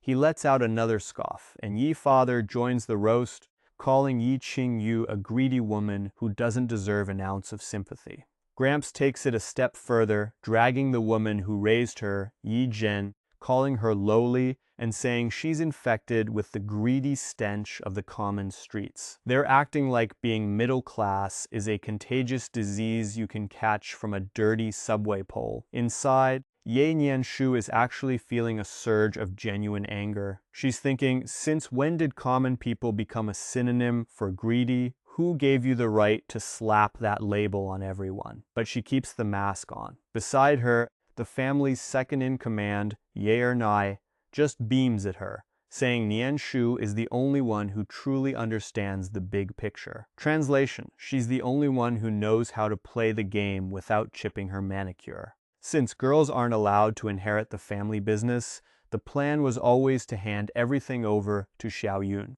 Mother Lin is grinning ear to ear, basically saying Ye Shu is the total package because she studies hard and can actually cook a meal that isn't microwaved. She thinks if Nian Shu marries Lin Jie, it's a total power move for both sides. The Lins get a domestic goddess, and the Yi family gets back those company shares that Ye Qing Yu snatched. Lin Jie is giving Ye Shu that gentle look that usually precedes a nice guy manifesto, while Grandpa Yi's voice drops into a tone full of straight-up murder. He growls that Ye Qing Yu is way too arrogant, and since the Yi family gave her life, they can just as easily hit the delete button on her existence. Ye Shu is just standing there like a quiet NPC, waiting to collect her loot once the dust settles. But here's the kicker. The butler and all the estate guards have pulled a disappearing act. We're talking about an 80-acre garden that's over 330,000 square meters, or about 60 football fields of prime real estate, and it's suddenly a ghost town. As they hike toward the parking lot, Song Yang is internally complaining about the cardio. Seriously, who needs this much grass? Ye Qing Yu catches his vibe and silently grabs his hand. Song Yang starts screaming internally like he's being targeted by a toxic subtweet, crying about how he's being defiled by a manipulative woman, but he doesn't actually pull away. He tells himself it's because her hand is too soft and he's physically unable to escape. Sure, buddy, we've all used that excuse before. Under the moonlight, the two of them look so good they're making the actual moon look like a budget prop. Looking up at the sky, Ye Qing Yu starts a mental highlight reel of Song Yang, throwing hands with Father Lin back in the hall for her sake. She thinks back to 2.5 years ago when they saved the Ye group together, and how he's been taking care of her with a level of detail that would make a Swiss watchmaker jealous. Then, out of the blue, she drops the "I'm sorry." Song Yang immediately goes into high alert mode. In his experience, when a girl like her starts a random apology, there's usually a massive but coming right behind it. Song Yang is guarding his heart like it is the last slice of pizza at a frat party, which honestly makes Ye Qing Yu find him hilarious. She goes full doting girlfriend mode and tells him that once they mop up the mess with the Yi family, they should head back to his hometown to meet the parents. Her voice gets all soft and sweet, but Song Yang is not buying what she is selling. He is convinced this is a trap. He is thinking, I knew it. You are just trying to suck my family dry like a corporate vampire, are you not? Ye Qing Yu's face goes totally dark. Seriously, this man is a lost cause. Song Yang decides to shut down this Meet the Parents tour immediately. He hits her with a firm no way. Ye Qing Yu narrows her eyes, and there is a look in them that says, someone is about to get deleted if he does not give a good reason. Why would you reject the Queen's peace offering? Well, Song Yang looks her dead in the eye and tells her it is because her social background is not up to par. Ye Qing Yu is buffering like she is on 2G internet. What does that even mean? While Song Yang scrolls through his previous life's memories, he is roasting her in his head. He is not lying. Her background is basically shady business 101. Meanwhile, Song Yang's family is straight up legendary. We are talking about a family tree that is deep fried in patriotism. His great-grandpa is 110 years old and literally helped build the country from the ground up. His grandpa was in the trenches fighting off the British, then hauled his butt to the Northwest to become a first-generation oil worker just so the nation could have energy independence. They are a family of hardcore pioneers who did the dirty work in the trenches. Compared to them, her family is just a pack of greedy merchants playing who can embezzle more. His great-grandpa would not let her pass the front gate. Even Song Yang is starting to realize his backstory is absolutely cracked. It is a shame that in this novel's original plot, he was the designated villain who got clapped before he could ever use his family's massive influence. Ye Qing Yu is standing there completely stunned. She had zero clue about any of this, but honestly, she does not blame herself for being out of the loop. Back when they started college, Song Yang was just some scrawny kid from the mountains with a thick Northwest accent, carrying all his worldly possessions in a literal burlap sack. Our boy here is basically a walking thirst trap with those streamlined muscles, bronze skin, and a level of main character confidence that usually requires a massive bank account. He and Ye Qing Yu stroll over to the parking lot where her massive SUV is sitting all lonesome. Qing Yu turns to him with that classic dramatic stare and asks, "Song Yang, are you afraid of death? Are you willing to go to the gates of hell with me?" Song Yang gives her a look like she just asked to put pineapple on his pizza. No, what are you even talking about? Why are we suddenly bringing the afterlife into a car ride? Qing Yu doesn't even argue. She just hops into the driver's seat and calmly tells him he can stay there and wait for the manager to come pick him up. Song Yang's soul basically leaves his body. He realizes he just spent the last 10 minutes roasting her entire family tree, including the big boss Yi Fu. If he stays there alone, he's basically a rotisserie chicken in a room full of hungry wolves. He screams, "Wait! You're just gonna leave me here? Woman, are you trying to get me killed?" He dives into the passenger seat faster than a kid jumping into a ball pit. Qing Yu is actually touched by this, thinking he's choosing to face danger with her. She thinks to herself that actions speak louder than words, totally ignoring the fact that he's just terrified of her relatives. As the heavy SUV roars out of the estate, the security guard snitches immediately and sends a text to the old man. Inside the dining hall, Grandpa Yi Fu sees the message and lets out a smirk that says, "All according to plan." He turns to Ye Yun and gives him the classic corporate hustle culture pep talk, telling him that once he joins the Ye group, he needs to show everyone his talent. He wants the world to know the Yi men aren't just trophy husbands who live off their wives' paychecks. Apparently, being called a professional gold digger is a sensitive subject for the Yi men. Grandpa then turns to Ling Jai with a smile that's about as genuine as a get-rich-quick ad, telling him that from now on, they're all just one big happy family. Grandpa Ye is currently playing 4D chess with people's lives, telling Ye Nianshu that they really need to give Ye Yun a helping hand. Nianshu's eyebrow starts twitching like he's having a caffeine overdose because, hello, did Grandpa forget that big sis Ye Qing Yu explicitly banned Ye Yun from stepping foot in the family business? Grandpa just hits him with that "I'm the boss" chuckle, claiming Qing Yu is about as much of a threat as a chihuahua. She can bark all she wants, but the old man still holds the remote. Meanwhile, on the road to the city, Ye Qing Yu realizes her brakes have officially resigned. Suddenly, she's having a 4K HDR flashback of her mom's fatal car accident. We're talking heavy rain, smashed metal, and cold bodies. It's the trauma special on the Tragedy Channel. She turns to Song Yang and asks, "Yo, you scared of dying?" Song Yang is rightfully terrified because that is not a question you want to hear while moving at highway speeds. He's like, yeah, why the sudden existential crisis? When she confirms the brakes are toast, his pupils shrink faster than my bank account on Steam sale day. He's confused because according to the script in his head, this death flag wasn't supposed to pop up until much later. Plot twist, buddy. Right on cue.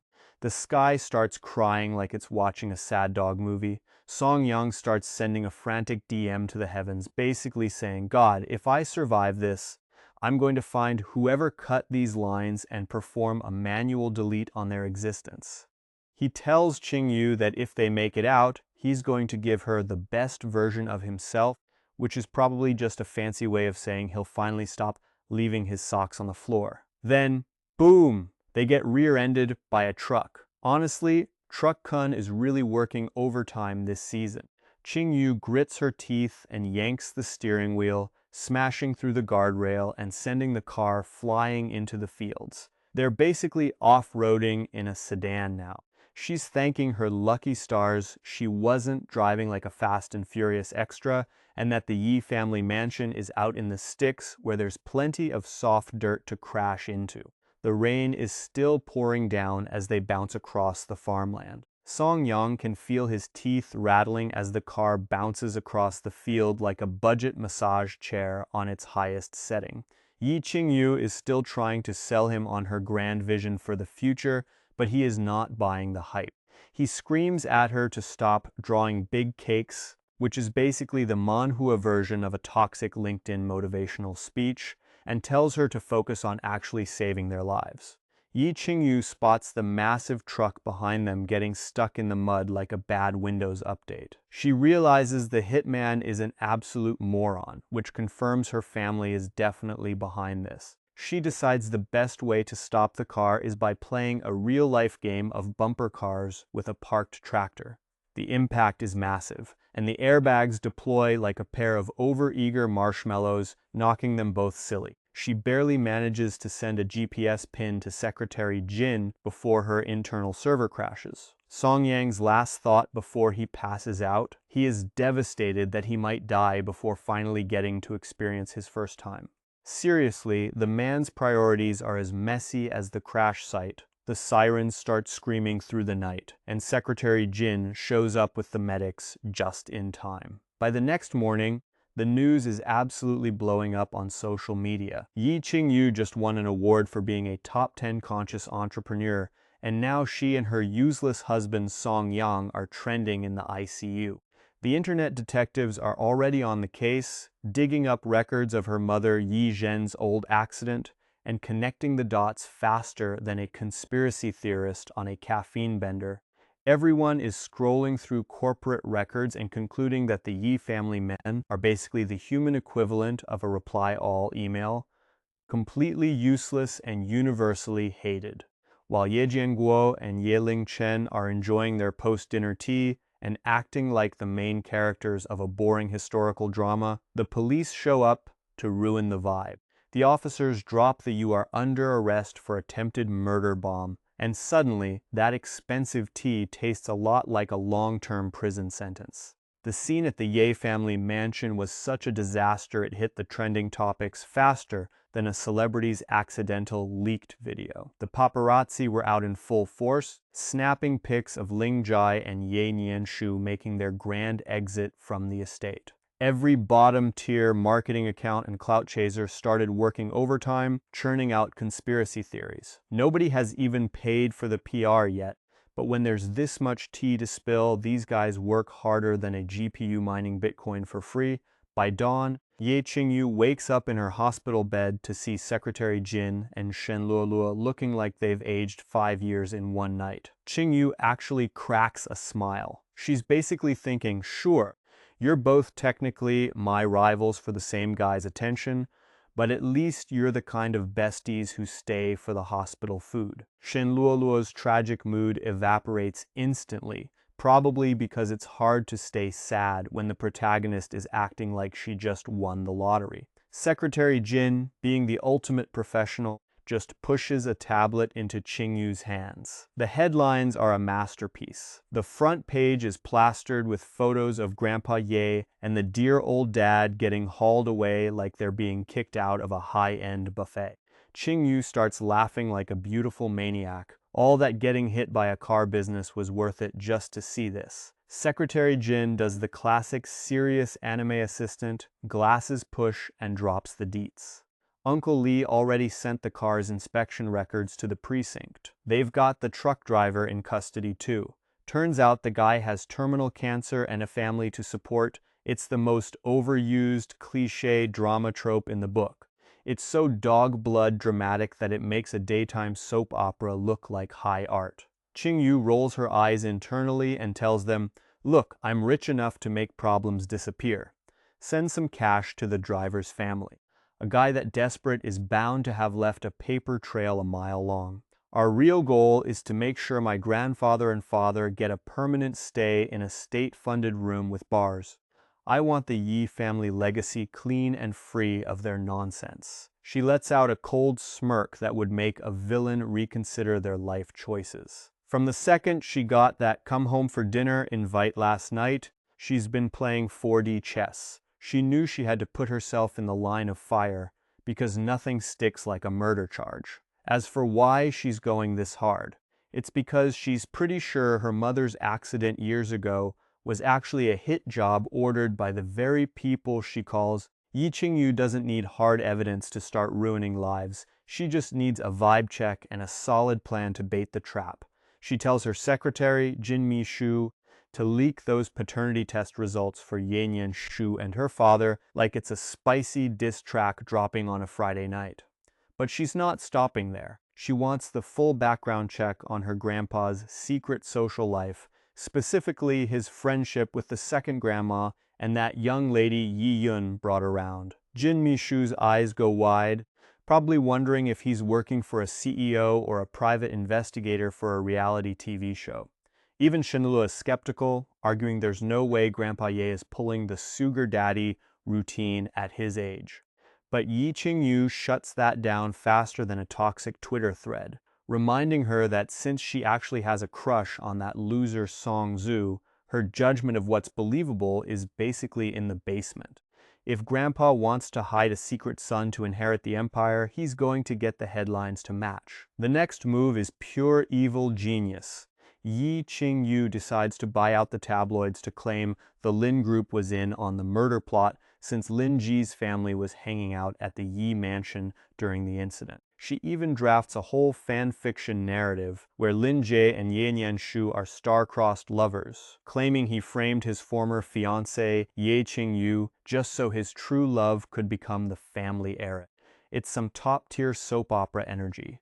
To seal the deal, she calls the cops herself, playing the righteous citizen card. She's making it clear that she's ready to send anyone to the Shadow Realm if they cross her. While Secretary Jin starts the smear campaign, Lin Jie sees the news and literally vomits blood because in this world, if your PR is bad enough, your internal organs just give up. The Lin Group stock price does a literal cliff dive, and shareholders are calling him up to ask if he's finally lost his mind. Meanwhile, the Yi Group stock is going straight to the moon because everyone is standing Ye Qing Yu's boss babe energy and her dedication to justice. It's a total girl power miracle fueled by pure spite and the kind of aggressive marketing that would make a Silicon Valley CEO weep with joy. The high-ranking elders of the Yi family are finally making themselves useful, telling Ye Qing Yu to kick back and focus on his recovery while they handle the dirty work. They start pulling every string in their contact lists to make life a living hell for the Lin family and the toxic duo known as Father Yi and the Old Man. Meanwhile, Yi Nian-shu is just vibing. His company isn't publicly listed, so he's living that carefree life, completely unaffected by the drama, like a guy watching a house fire from a safe distance while eating popcorn. Down at the precinct, the cops are suddenly moving at light speed because public opinion is exploding like a microwave with a fork in it. Usually, these guys take 3 to 5 business years to process a parking ticket, but with the Yi family's massive financial donations smoothing the way, The investigation into Ye Qing Yu's attempted murder turns into a sprint. The truck driver and the staff from the old Yi mansion start singing like they're auditioning for a talent show. They confess to everything, and just like that, Father Yi and the old man are tossed into a cell before they can even ask for their lawyer's LinkedIn. But Ye Qing Yu isn't done playing with his food. He demands the police reopen the cold case involving his mother's fatal car accident. When the news reaches the two villains behind bars, they absolutely lose their minds. That wasn't just some oopsie-daisy fender bender. People actually died. If they get pinned for that, they're trading their designer suits for orange jumpsuits until the end of time. They beg for a meeting, and Ye Qing Yu shows up looking colder than a crypto bro's heart during a market crash. He gives them a simple choice: hand over every single asset and cent they own, or rot in a cell forever. Faced with the prospect of spending the rest of their lives sharing a toilet with a guy named Tiny, they fold like a cheap card table and sign everything over. Ye Qing Yu gives them a satisfied nod, signs a letter of forgiveness, and withdraws the request to reopen his mother's case. He even gives them the whole "hey, we're family" speech, acting like he's just too soft-hearted to see his own flesh and blood suffer. The two old snakes actually start laughing to themselves, thinking he's just another weak kid who doesn't have the stomach for a real fight. It's the classic villain blunder, thinking you won because the hero showed mercy. Little do they know, the truck driver in the same cell block is currently talking to his wife and parents. He's telling them that President Yi is a literal saint. Why? Because Ye Qing Yu didn't just pay them off. He gave them $5 million each, bought 2 luxury apartments for the kids, and set up a massive education fund. The driver's youngest is already enrolled in a fancy international bilingual kindergarten. Ye Qing Yu isn't just playing the game, he's buying the entire league. Apparently, poverty is the ultimate motivator, because mom tells the truck driver that she and the old man found jobs as cleaners at the night market. They're making $10,000 a month, about $1,400, and she's crying like they just won the lottery and bought a lifetime supply of avocado toast. The driver clenches his fists, probably realizing he's one side quest away from actually being able to afford a decent data plan. Fast forward 10 days and our main duo Song Yang and Ye Qing Yu are finally getting discharged from the hospital. Most people want a spa day or a nap after almost dying, but Ye Qing Yu grabs Song Yang's arm with a massive grin and says, "Let's go to a funeral." Talk about a top-tier first date idea. Song Yang looks like he's currently soul-searching in a dumpster. He's got that 1,000-yard stare, looking totally broken in the way only a manhwa protagonist can.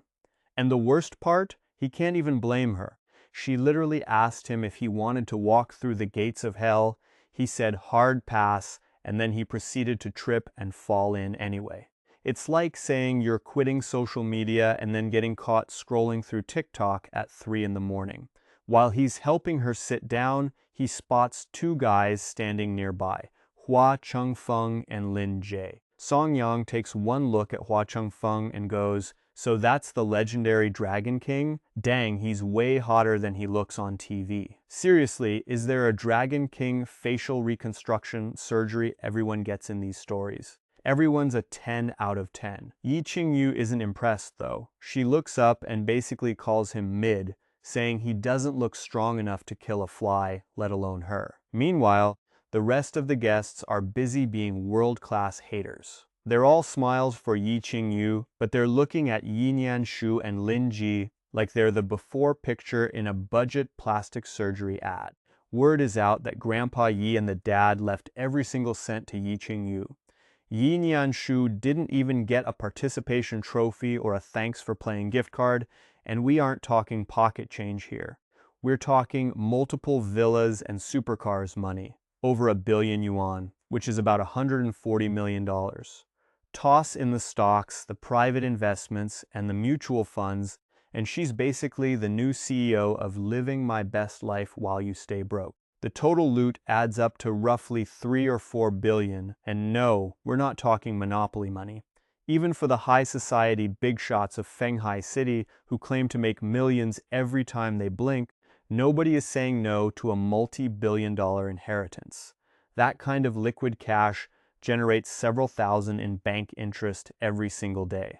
That's a full month's salary for your average corporate cubicle dweller, earned just by letting the money sit there and vibe. Naturally, the peanut galleria thinks Ye Qing Yu is a total psycho for hoarding it, while her late father Ye Nianshu was apparently too soft. As the funeral wraps up, the family's second grandmother steps up, trying to score a piece of the pie for Yi Yun, some random kid, and a little uncle who appeared out of nowhere.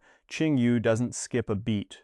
She asks the old lady point blank, "What's the legal connection here?" 1. They aren't on the official household register. 2. They aren't direct relatives. 3. There's no will mentioning them. So, what's the claim based on? Pure audacity and a face thicker than a budget smartphone's screen protector. When the crowd tells her to be a person and play nice, Qing Yu pulls a pro-gamer move. She bursts into tears like she's auditioning for a low-budget soap opera. She wails about being a poor, defenseless girl whose grandpa and dad just kicked the bucket, only to be bullied by vultures demanding cash for illegitimate kids and secret uncles. She even throws in the corporate card, asking if anyone knows how stressful it is to manage the Yi Group's monthly payroll. It's a masterclass in manipulation that makes everyone too embarrassed to keep asking for handouts. Once the funeral is over, she drags Song Yang to a literal smelly ditch in the middle of nowhere. I've seen some weird dates, but stinky drainage pipe is a new low, even for a manhua protagonist. She ignores his "what the hell are we doing here" look and pulls 2 heavy boxes out of the trunk. She tells him she knows he hates her absolute scumbag of a father and grandfather, so she's giving him a chance for some hands-on revenge. Song Yang stares at the boxes, his brain probably buffering as he realizes this girl might actually be crazier than he thought. Holy mother of plot twists, Ye Qing Yu is out here playing 4D chess while the rest of us are playing checkers. You see that smirk? That's the look of a man who just realized he's the main character. And get this, those fancy coffins, they aren't filled with bodies. It's literally just 2 cans of baby formula. Talk about a dairy dramatic exit. Song Yang looks at the boxes, looks at the disgusting sewer water, and decides it's time for some FIFA World Cup action. He gives the first box a massive mid-air volley, screaming, "This is for trying to turn me into roadkill." Seriously, hiring a hit-and-run driver is so 2010. Get some new material, villains. Song Yang steps back like a true gentleman, giving Ye Qing Yu the floor for the second box. Ye Qing Yu doesn't miss. He punts that thing straight into the sludge, yelling, "And this is for your prehistoric obsession with only wanting grandsons." As the boxes bob around in the literal toilet of the city, Ye Qing Yu has a heart-to-heart with his inner demons. He's thinking, "Sorry, Grandpa, I didn't just inherit the legendary love brain from the women in our family. I also got your one redeeming quality, being a cold-blooded savage." Cut to the ride back to the villa. Song Yang is playing chauffeur while Ye Qing Yu is in the passenger seat, staring at him through the mirror like a total creep. But hey, he's got a second gift planned for tonight. Part of it is a thank you for Song Yang carrying the relationship for 2.5 years, and the other part is because he's actually catching feelings. While he was in the hospital, Ye Qing Yu basically did a deep dive background check that would make the FBI jealous. He couldn't even find the names of Song Yang's elders, probably because they're high-level government NPCs or something, but he found the school records. Turns out, Song Yang isn't just a snack. He's the whole buffet. He's still top of the campus hottie rankings, plus even when they were talking divorce, the guy was a total saint. And the business stats. This man built a chip manufacturing empire worth over $1 billion in just 2.5 years with his own R&D. He's basically the Elon Musk of this universe, but with better hair and fewer social media meltdowns. And the best part? Ye Qing Yu realizes this guy's social circle is cleaner than a fresh browser history, not a single toxic female bestie or side piece in sight. So it turns out our boy Song Yang has been dodging thirst traps, like he's Neo in the Matrix. Whether it was the girl next door type or the sophisticated older woman demographic, Song Yang shut them all down. When Ye Qing Yu found this out, he almost popped a blood vessel. See, all these people who used to talk trash about Song Yang with him, they were actually just trying to clear the competition. Take this one rich widow who's basically the queen of rent collection. Ye Qing Yu thought they were platonic soulmates, but she was really just waiting for her chance to slide into Song Yang's DMs. Ye Qing Yu finally gets it. Everyone else is just a seasonal subscription friend, but Song Yang is the only lifetime premium membership he's ever had. He realizes he's got to get that second gift ready ASAP. If this doesn't stop the divorce, he's going to have to break out the ultimate moves his mom, Shen Mu, coached him on while he was in the hospital. We're talking the classic CEO and sexy secretary trope with Secretary Jin, or maybe the best friend-sister act with Shen Luolua. Heck, his mom even suggested some family dynamic scenarios that would make a therapist bank account grow 3 sizes. Just thinking about the spicy roleplay makes Ye Qing Yu's face turn redder than a low-battery icon. Song Yang catches him blushing and just thinks the guy has a literal screw loose. "Why are you blushing while just sitting there, you weirdo?" he thinks to himself. Ye Qing Yu is fuming internally, like, "Listen here, you ungrateful protagonist, you have no idea the mental gymnastics I'm doing to keep this household together." Song Yang, meanwhile, is still terrified of the Dragon King trope coming to bite him. He's convinced that if he just flashes a phone full of beautiful women and acts like a total playboy, Ye Qing Yu will dump him for sure. He thinks there's no way any spouse would accept a partner who's out there acting like a walking red flag collection. But as he's planning his big cheater debut, Ye Qing Yu's internal monologue is just like, "Joke's on you, I can actually live with that."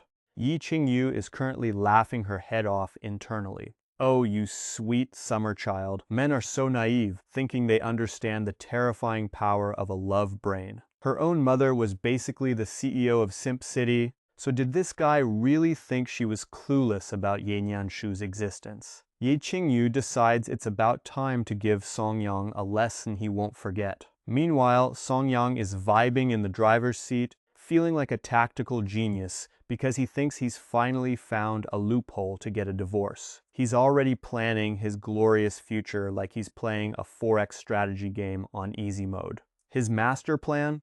Wait for Ye Qing Yu to dump him, pretend to sell off the factory, move into the shadows, and then track down the daughter of that chip expert, Lin. Once he corners the semiconductor market, he'll be swimming in cash. The only problem? Expert Lin is currently staying with the Hua family. And if we're talking about the Hua family, we have to talk about Hua Chengfeng. Thinking about that guy gives Song Yang a massive migraine. I mean, can we talk about this trope for a second? Hua Chengfeng is your classic true young master who was swapped at birth by a nanny because apparently hospital security in these stories is handled by toddlers, only to grow up in a village and stumble upon a group of hidden masters. Now the guy is a pro at Taoist magic, medicine, and even antique appraisal. He even has a Dragon King Palace token. It's so over the top that even a budget gacha game would reject the script for being too unrealistic. But the real wildcard is the blackened version of Ye Qing Yu. Even though she's technically a side character, she's the grandma level boss who almost deleted Hua Chengfeng from the server. Song Yang steals a glance at her while she sits there in her black funeral dress, looking like a total gothic nightmare 10 out of 10. Little does he know, Ye Qing Yu is silently downloading every bit of info he drops about Hua Chengfeng, prepping her data for the inevitable showdown. Ye Qing Yu finally connects the dots on how Hua Chengsong built his pharma empire and where that initial bag of cash came from. Apparently, it involves some group called the Dragon King Temple. Never heard of them. Is that a secret society or just a really aggressive interior design club? Either way, she's skeptical they can actually go toe-to-toe with the government's heavy machinery. But what really puts a spark in Ye Qing Yu's eyes is Song Yang's claim that he's the only person whoever came close to actually ending Hua Chengsong. Hey, if you almost deleted someone's save file once, it means the boss fight is winnable. Now they just have to see if they can play nice with that Snake Hua after the divorce is finalized. But first, side quest time. They need to find expert Lin's missing daughter. There's just one tiny annoying problem. The intel is absolute garbage. No photo, no description, nothing. The files just say Lin met her by chance while grabbing street food. It's that classic looking for her in the crowd trope that belongs in a low-budget rom-com, not a mission. Song Yang's mood tanks as he realizes how much legwork this lazy writing is going to cost him, while Ye Qing Yu just sits there with a mysterious smirk.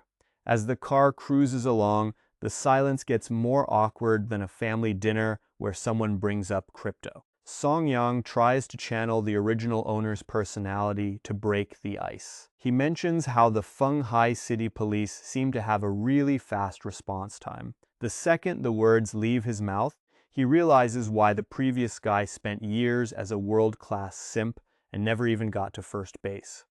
With conversation skills that dry, you'd have better luck flirting with a LinkedIn recruiter. Ye Qing Yu lets out a scoff that's 80% get a load of this guy and 20% bless your heart. She tells him it's not that the cops are fast, it's that she's been running this city for 2 years. She gives Song Yang a look, clearly trying to hype him up so he doesn't feel like a total sidekick. She tells him that while she doesn't claim to own the whole map, in this specific corner of Feng Hai, she's basically the underground queen. Seeing her flex like a mob boss, a classic movie line pops into Song Yang's head about spending years and a mountain of cash just to keep people on the payroll in Jinhai. Song Yang is internally screaming like a fanboy at a K-pop concert because, seriously, nobody told him Ye Qing Yu was street. Her face turns darker than a corporate budget spreadsheet during a surprise tax audit. She's like, "Excuse me, I'm a model citizen. I pay my taxes on time, I handle corporate mergers, and I run poverty alleviation programs for wayward kids. I just happen to send very expensive care packages to the city's power players. It's called networking, sweetie. Look it up." She gives him a glare that could melt lead, but she realizes there's no point in explaining the intricacies of her lobbying strategy. The car blasts down the road for about 5 kilometers, roughly 3 miles, until they hit the Shengling Yuan Villa. Song Yang plays the role of the perfect chauffeur, jumping out to open the door and helping her inside before heading off to park the car. When he finally opens the front door to head back in, he hears a soft huff and immediately pulls the door shut again. He takes 2 deep breaths, prays to the heavens for some monk-level celibacy, and tries entering a second time. The lighting is soft, the vibe is cozy, and Ye Qing Yu is sitting on the sofa looking like she's auditioning for a high-budget Victorian tragedy. Song Yang's lip is literally twitching. He drops the classic, cringy CEO line, "Qing Yu, what are you doing? Woman, you're playing with fire, and you're about to get burned." Meanwhile, on the outside, she's the picture of a fragile flower, but her inner monologue is doing a victory lap. All those hours in the hospital binging trashy grieving widow movies, on her godmother's advice, no less, were totally worth it. She's ready to win the inheritance war against the second branch of the family using nothing but pure method acting. Song Yang feels his hormones hitting the red zone. I mean, look at the scene. Warm lighting, a beautiful woman who just finished a double funeral for her dad and grandpa, wearing a black lace dress that's definitely not church appropriate, showing off enough leg to distract a saint, and looking at him with those big, teary eyes. Then she lets out a soft, "Big brother." Song Yang is internally screaming. If this woman keeps pushing, he's going to lose what's left of his sanity. On the outside, he's as stiff as a board, but Ye Qing Yu just gives him a little smirk before quickly hiding it. She pulls the oldest move in the manhua playbook, the classic gravity-defying trip, and collapses right onto him. She looks up with those big, pathetic puppy dog eyes and whispers, "Brother-in-law, can you help me? I'm willing to give you everything." anything at all. Look, we all know the help me stepbro logic, but in this world, saying you'll give everything usually doesn't involve a signed contract or a notarized deed. Song Yang finally snaps. He stops caring about her main character heroine buffs and completely forgets that the Dragon King is probably waiting to turn him into a human pretzel. He decides that if he's going to die, he might as well go out in a blaze of glory. Fast forward to 9 p.m. The delivery guy is buzzing the doorbell, and Song Yang is feeling like a total boss. He's staring at the ceiling with a smirk, thinking his combat power is basically over 9,000. He's basically asking her, "You feeling that main character energy yet, kid?" But Ye Qing Yu is currently moving with the grace of a rusty folding chair. She turns her head with a 1,000-yard stare and rasps out in a hoarse voice, "Put the medicine on me, then go make me dinner. I haven't lost yet." Talk about being a sore loser. Song Yang just rolls his eyes, grabs the medical kit from the delivery stash, and carries her upstairs like a sack of premium rice. You have to understand he's been trapped in this world for 2 weeks after transmigrating, and he's been holding back a lot of pent-up frustration. The guy who owned this body before him was a virgin for over 20 years and grew up working in the oil fields. I don't know what they put in the water at those oil rigs, but apparently it turns your stamina into a biological cheat code. Ye Qing Yu talked a big game like she was some high-level veteran, but it turns out she was a total noob. She's currently completely out of commission and physically wrecked, with only her mouth still functioning to talk trash. Song Yang carries her into the bathroom to get her cleaned up and washed. Song Yang carefully dabs on some medicine and tucks Ye Qing Yu in like he's handling a fragile porcelain doll, whispering that he'll bring dinner up to her before heading down to the kitchen. They had rolled into the house at 6 p.m. and spent the next 2.5 hours doing some very intense cardio.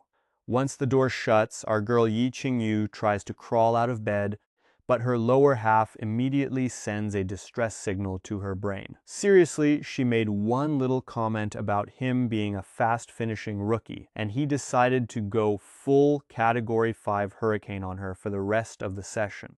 Pro tip for the ladies: never challenge a manhua lead's stamina unless you've got a spare pair of legs waiting in the closet. She hobbles over to the wardrobe and starts browsing her collection of silk nightgowns. She settles on a purple one, remembering a saying about purple having a certain mature charm.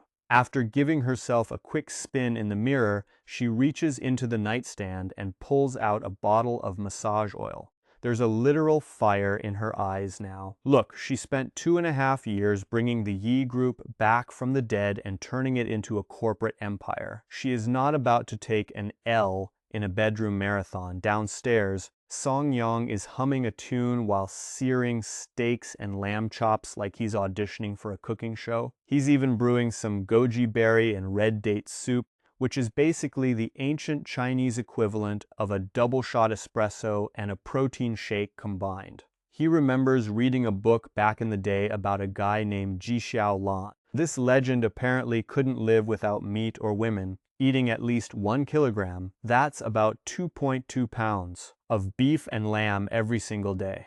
The guy lived to be 82 and was still getting busy with teenage concubines at 65. According to a Taoist priest Song Yang once met, the secret to that level of legendary stamina was purely a high-protein carnivore diet. After plating 3 steaks and 3 lamb chops, Song Yang turns around and freezes.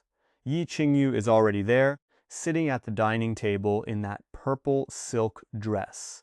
The light hits her legs in a way that definitely makes the production budget look higher than it actually is, the white glow of her skin peeking out from under the silk. Ye Qing Yu leans in with that "I am definitely the main love interest" glow and asks if he wants the meat, the soup, or, and I quote, her juice. Yeah, the author isn't even trying to be subtle anymore. Song Yang is sweating harder than a guy trying to explain his browser history to his IT department, telling her she needs to rest because of her injuries. But Qing Yu, she is a scholar of the streets.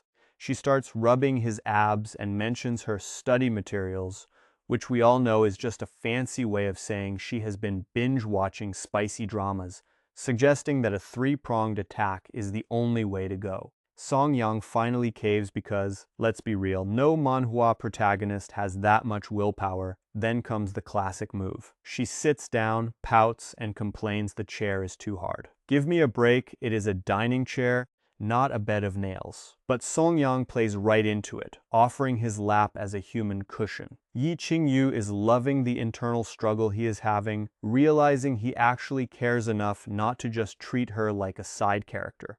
They spend the night eating, and by eating, I mean Song Yang clears out the fridge like he is prepping for a competitive eating contest on Twitch, inhaling 2 steaks and 2 lamb chops.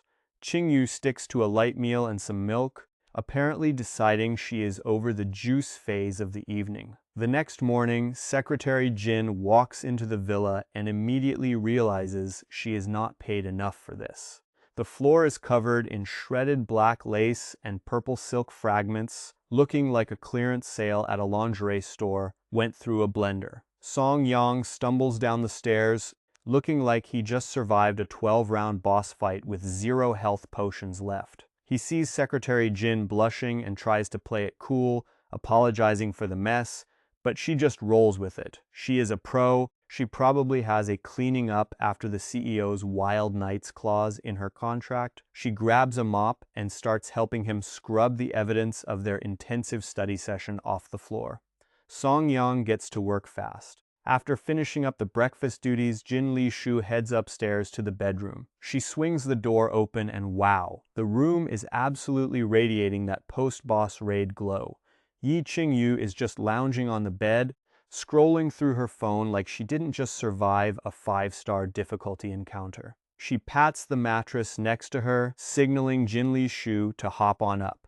Jin Li Shu lets out a sigh that sounds like she just got hit with an unexpected service fee, grumbling that if she knew the atmosphere was going to be this intense, she would stay downstairs. But let's be honest, seeing her favorite person getting cozy with someone else isn't making her leave. It's actually fueling a certain urge she can't really hide. Our author is really leaning into the spicy tropes today, folks.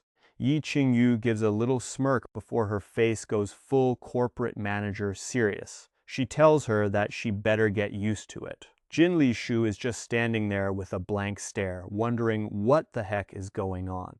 Ye Qing Yu puts her phone down, takes Jin Li Shu's hand, and drops the bombshell. Apparently, she took a massive L the previous night, so she tells Jin Li Shu to pack her bags because they're all moving in together. She even sent a DM to Luolua telling her to get her gear ready for the move too. Jin Li Shu's brain is currently experiencing a total system crash. She's wondering what kind of wild fan fiction plot she just walked into. Ye Qing Yu keeps going with a straight face, reminding Jin Li Shu that she and Luolua signed a ride-or-die alliance with her. Jin Li Shu just stands there with a goofy, confused smile, not sure if she should be popping champagne or calling a lawyer. She starts wondering if this is some kind of 4D chess move, asking if Ye Qing Yu is just testing her loyalty. Ye Qing Yu turns redder than a low battery notification, looks down and admits it's definitely not a test. She just can't handle the heat of that fire all by herself anymore.